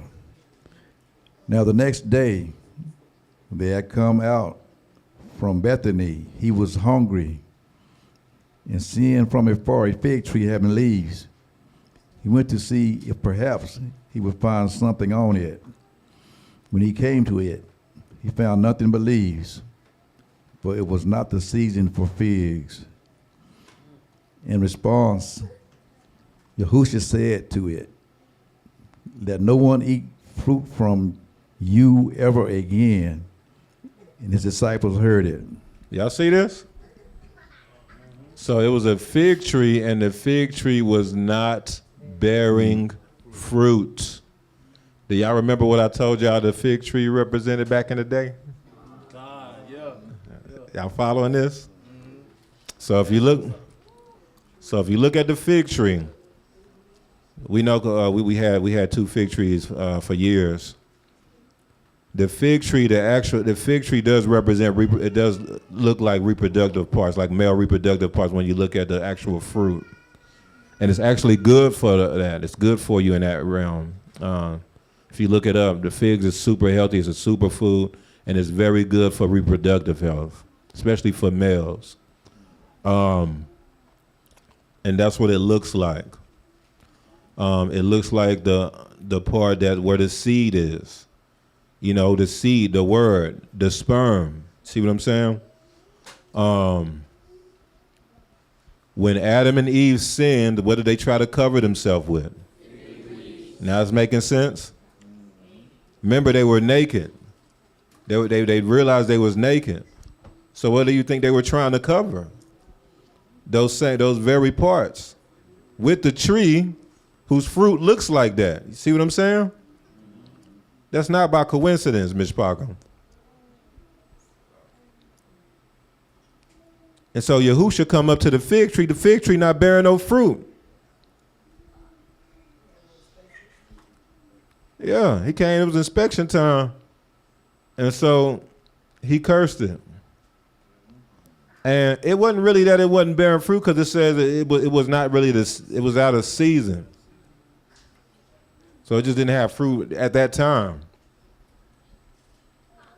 But no, you should have been ready for his visitation. Yeah. Yeah. And so he cursed the fig tree. So another thing about it was that it had leaves on it. I think this might have come out when we were at Pecan, I remember. And so it didn't bear any fruit, but it had leaves. It wasn't the season, but it had leaves. And one thing that you know about leaves on a tree is that the leaves are used to actually soak up the sun. So it was receiving all of this nutrition and not bearing fruit. That's a great point, because I just realized this when you said that. When you have a fig tree, as soon as it starts bearing leaves, the fruit comes. As soon as it's time, that's when you know the fruit about to come. So to have leaves but no fruit, it's like, oh snap, you just over here you sucking up all this light, and you're not bearing no fruit. Yeah. Man, that's deep, man. And so, again, this was about Yasharel. All the stuff was about Yasharel. When Yahusha cursed the fig tree, oh, that's when Malek was talking about that. Like, oh, it was finna go down. It was over. It was over for Israel, because that symbolized Israel. Yahusha's visitation. When he came amongst Israel, and basically I submit what he was saying is that he came and he ain't no fruit here. Ain't no fruit here, so the nation's going to be cursed, and that's what happened. After his resurrection, Israel got destroyed by Rome, and has never been rebuilt since. You know what happened? Because we didn't bear no fruit at that time, we got driven out of the land, y'all. We got driven out, y'all. Nidah.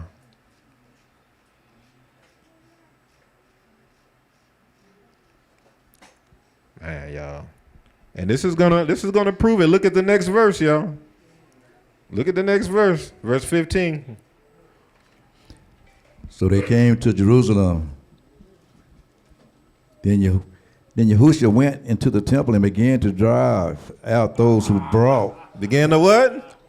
Drive out those who brought and sold in the temple. Y'all see this? Y'all starting to get this stuff now? Yeah, sink it in. So right after he cursed the fig tree, then he went to the temple driving people out. That was a sign that, yep, it's time for nidah. It's time for all y'all to be driven out. There's no fruit here. They were acting like leaves. They were straight up being the fig tree. They were in there buying and selling in the temple and not bearing no fruit. They sucking up all the sun. They profiting. They getting all this profit and not bearing no fruit. You're supposed to be fruitful and multiply. You're supposed to have dominion and subdue. They were in there sucking up all the resources. Buying and selling, had shops, and not bearing no fruit, y'all. So because of that, Yahusha drove them out. Now it makes sense why Yahusha drove them out. We ain't never fully understood why Yahusha drove them out of the temple. We were just like, man, he was just mad. He drove them out because they was buying stuff. It's deeper than that. It's that. Buying and selling stuff. It's that, but it was deeper than that. It's because they weren't bearing any fruit. It might not have been too much of an issue if they was bearing fruit. You all leaves with no fruit. All right, let's keep going. Oh, man, my phone died, right? You got no. And overturned the tables of the money changers and the seats of those who sold doves. And he would not allow anyone to carry wares through the temple. Then he taught, saying to them, Man, you got a sapphire and amber Bible, man. This is wild. Oh, keep going. Keep going, you all, my bad. And he would not allow anyone to carry wares through the temple. Then he taught, saying to them, is it not written, my house shall be called a house of prayer for all nations, but you have made it a den of thieves. And the scribes. Wait, what verse you on? 18 now. Oh, okay. Verse 18. And the scribes and the chief priests heard it and sought how they might destroy him, for they feared him. So instead of receiving the word, see what I'm saying? This is how you know they were unfruitful people. They were spots and blemishes. It was leprous. Instead of receiving the word, they went on and actually decided to plot on how to kill him for that. And it says why? For they what? Feared him. See, they speak against things they do not know. That's it. Yeah. Speaking from the flesh. Yeah. Keep going. But they feared him because all the people were astonished at his teaching. When the evening had come, he went out of the city. All right, now let's look at this verse 20. Let's keep going. Now in Naboka, as they passed by, they saw the fig tree dried up from the roots. Dang. And Peter, remembering, said to him, Rabbi, look, the fig tree which you cursed has withered away. Now you notice the fig tree was dried up from the roots, these dry bones. Mm-hmm. Yeah, keep going, verse 22. Yeah. So Yahusha answered and said to them, have faith in the Lord, for assuredly I say to you, whoever says to this mountain, be removed and be cast into the sea, and does not doubt in his heart, but believes that those things he says will be done, he will have whatever he says. You know what Yahusha saying? If you declare against the nations and you believe it. All right. Let's look at Ezekiel 28, y'all. We talked about this on yesterday, Yom Shishi. I know Yahusha was there. I think Oriel too. A few of y'all was there. Ezekiel 28. Everybody there? Let's start with verse 11. Nope, start with verse 12. Verse 12. Son of man, take up a lamentation for the king of Tyre, and say to him, thus said Yahuwah, you are the seal of perfection, full of wisdom and perfect in beauty. You were in Eden, the garden of Eluah. Every precious stone was your covering, the sardis. Every precious stone was his covering. This is about Hasatan. Go ahead. The sardis, topaz, diamond, beryl, onyx, and jasper, sapphire, turquoise, emerald, with gold. Now you remember that Aharon, his name means light as well. And, you know, he was the high priest. The high priest on their breastplate, they had the same jewels on there for the most part. Now, what those jewels do, when you're talking about precious stones, what do? They reflect light, don't they? Yes, so it's almost like Yahuwah had to set apart for the high priest to have like a garment that was, that it was like a garment of light. They even had the Urim and the Thummim on there, which Urim literally means like lights. Yeah. It's just lights, light plural. It's or plural, Urim. And then Thummim, oh snap, I just thought about this. Thummim is Tamim. Yeah. Perfection, which is associated with light, because Tamim means without spot or blemish. Skin that don't have any blemishes, which is or light. The high priest, y'all following this? Y'all know that the high priest had the Urim and the Thummim? Yeah. Yeah, so Urim is light, and Thummim is Tamim, without spot or blemish, perfect. So it's basically a garment of light. That's what it was symbolized. This is, see, Yahusha, he brought forth radiance. That's why his face shone. And the high priest, remember, he represents Yahusha, because Yahusha is the high priest in the Shamayim. See, the things that Yahuwah had us to create on the Eretz is always just a shadow of what's going on in the Shamayim. It's a shadow of what's going on in the Shamayim. See, even the things that Yahuwah has us doing, y'all, I submit that a lot of the stuff he has us doing is a shadow of what's going on in the Shamayim. Y'all remember when Mushar Kawal had that vision in 2022? After Yahuwah had us set up things the way he had us set it up for Pesach, to where he had the Malek set us up to what we were doing in the lines. And then we'll wait, and then we will go the whole order of the things. And then Mushar Kawal had the vision of the Shamayim, and that's what was going on in the Shamayim. Y'all remember that? So what is that showing? That's showing even today the things that Yahuwah reveals to us and shows us to do. A lot of this stuff is a shadow of what's going on in the Shamayim.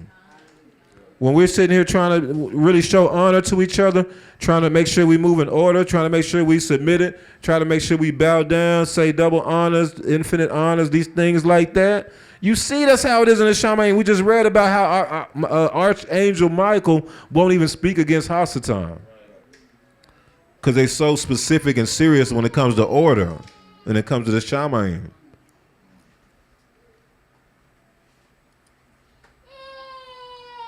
But we take it but we think it's an issue when it comes to submission and order. That's the Shamayim.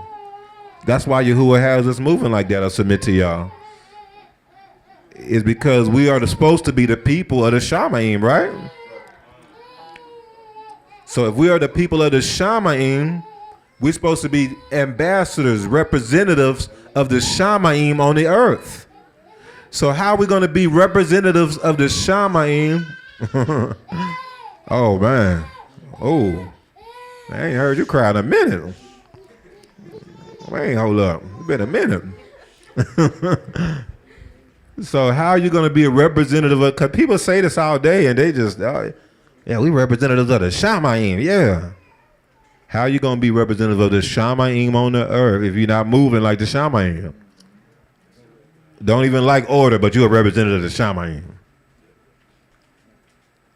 Don't like submission, but you're a representative of the Shamayim.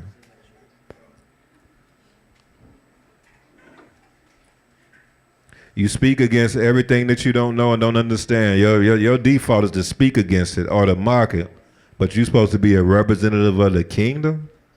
There's no way. No way.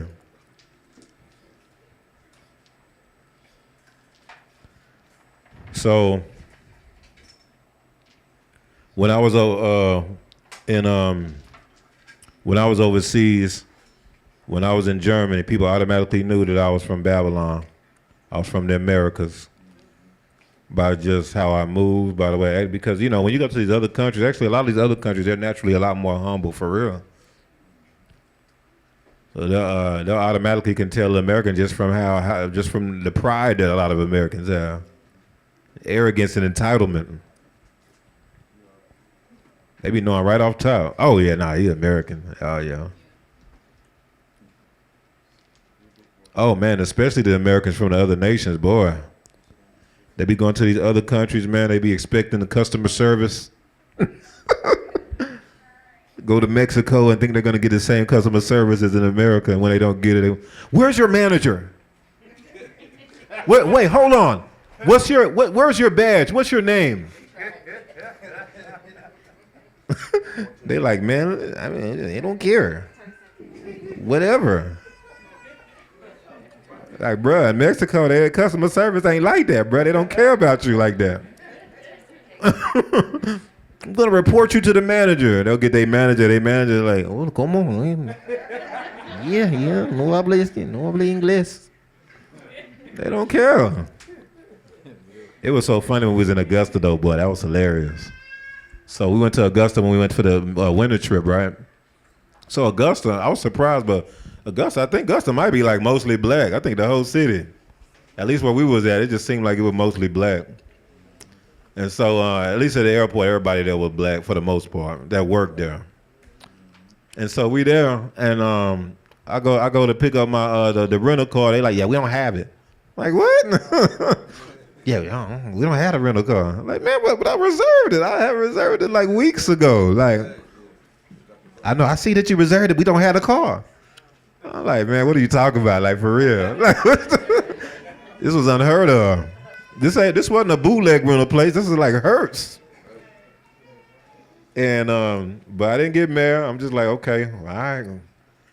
And so, but she went out of her way to try to figure it out, you know. So she helped us out. You know, we figured it out. They found like another vehicle. You know, we worked it out.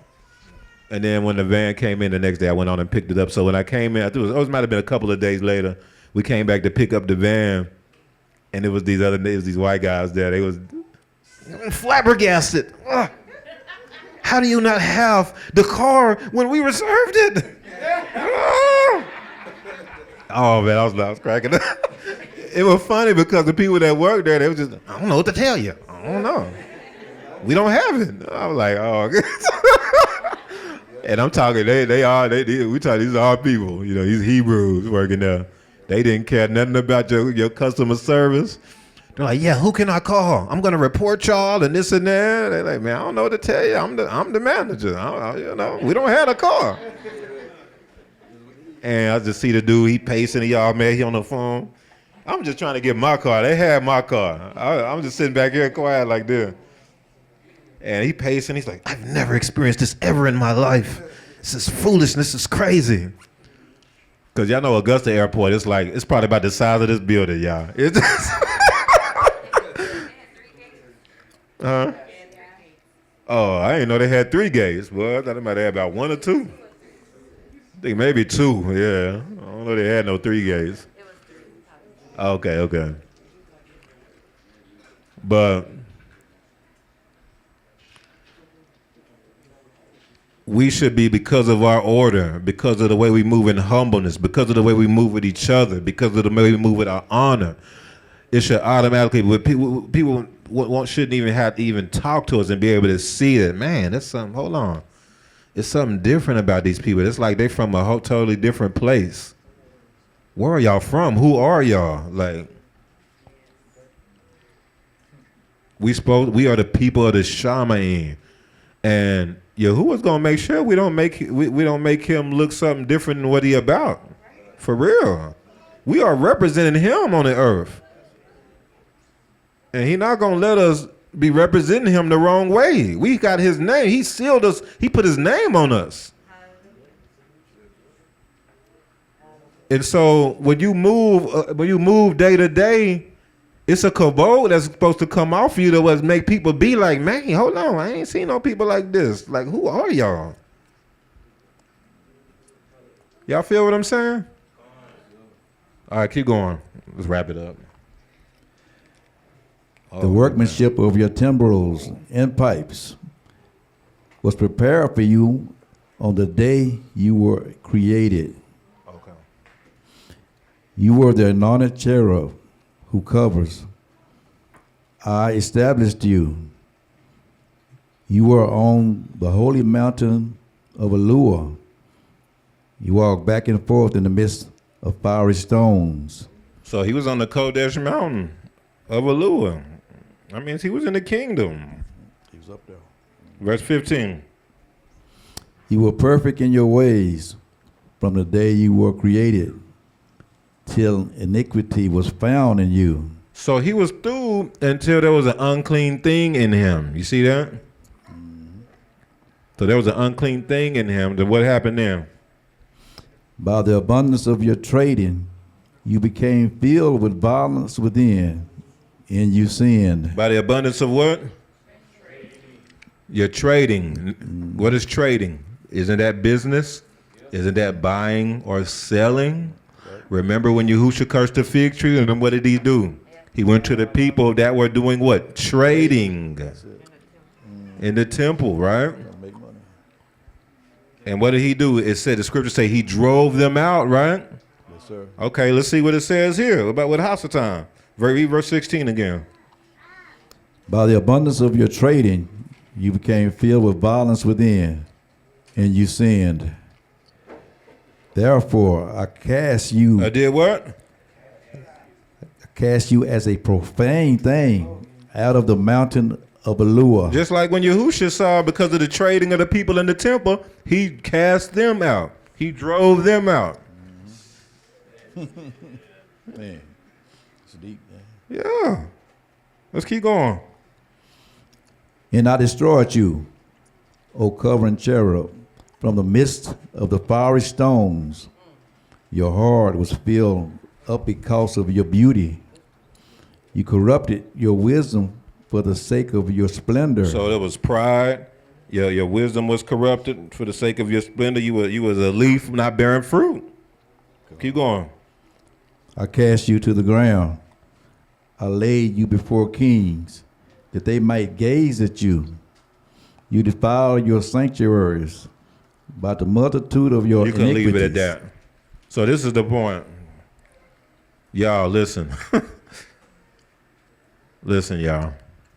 Hasatan was casted out of the assembly himself. It says he drew a third of the stars with him in Revelation. Hasatan literally got casted out because he was full of pride and rebellion. Y'all know that Hasatan, y'all know this, huh? Hasatan tried to conspire against Allure. Y'all know that, huh?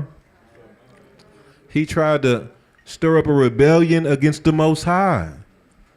And he got a whole lot of people to follow him. A whole lot of mess. That's who your fallen angels are, in a sense. It said he drew a third of the stars with him. That's a lot. Because you're talking about it from the Shaman, you're talking probably about millions and millions. So a third of that. Because Hasatan was so cunning, he had so much wisdom. He was subtle and cunning and crafty more. Ain't that interesting that in some languages more means love? Interesting, man.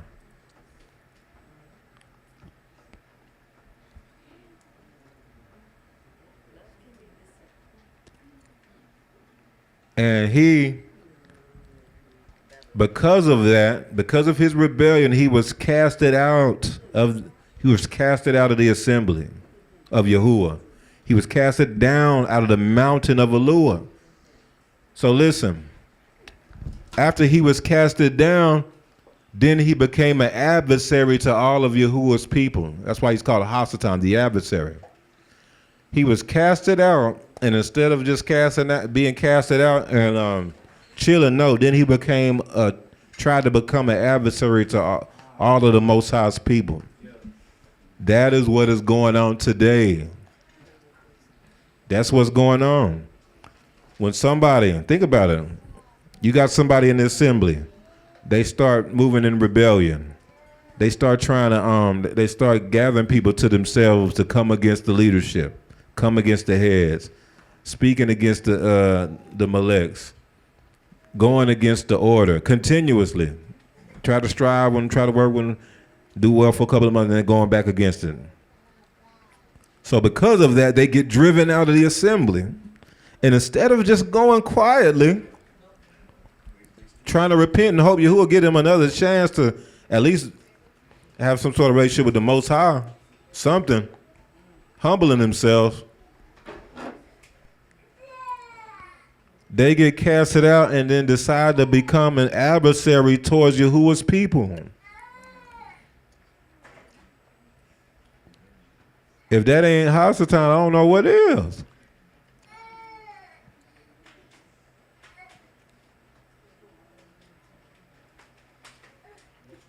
That's exactly what happened to Hasatan. And that's exactly what you see a lot of people moving in today.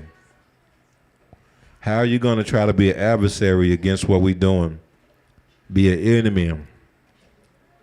Do what you can to try to destroy what we're doing when you was moving in all kind of iniquity, sin, and wickedness and got removed for that.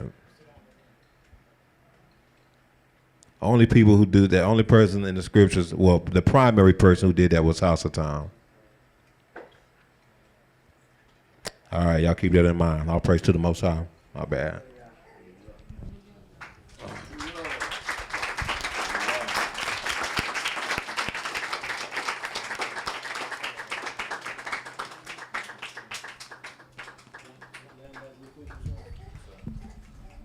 So just to land back on the cast off thing, I was looking for this, and but like Yahusha brought this out. It's Matthew 13. Yeah, Matthew 13. So the whole why it's important about this cast out thing, the nidah thing, because I think everybody here wants the kingdom to come. Maybe about 5 people. Hallelujah.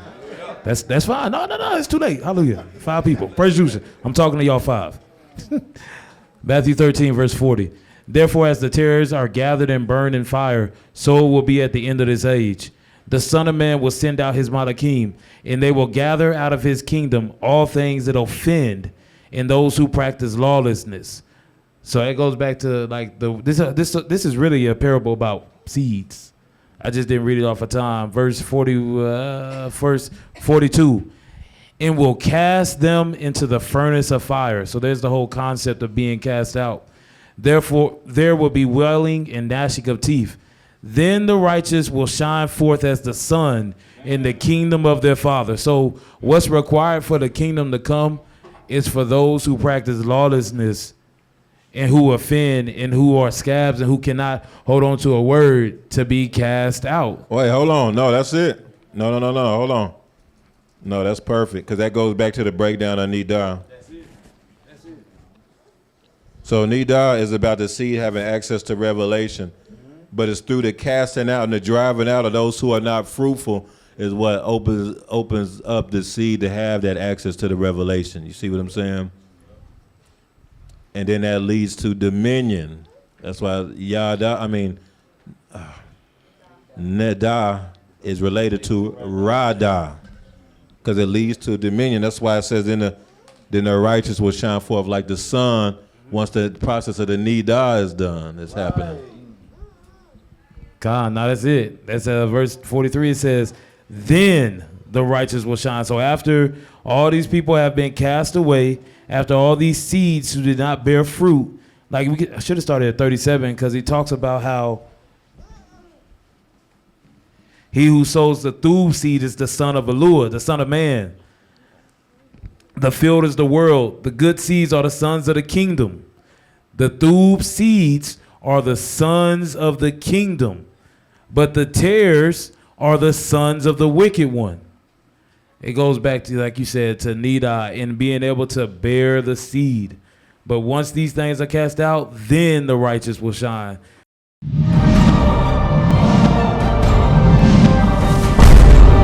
Rebirth of a nation. Hebrew kingdom building.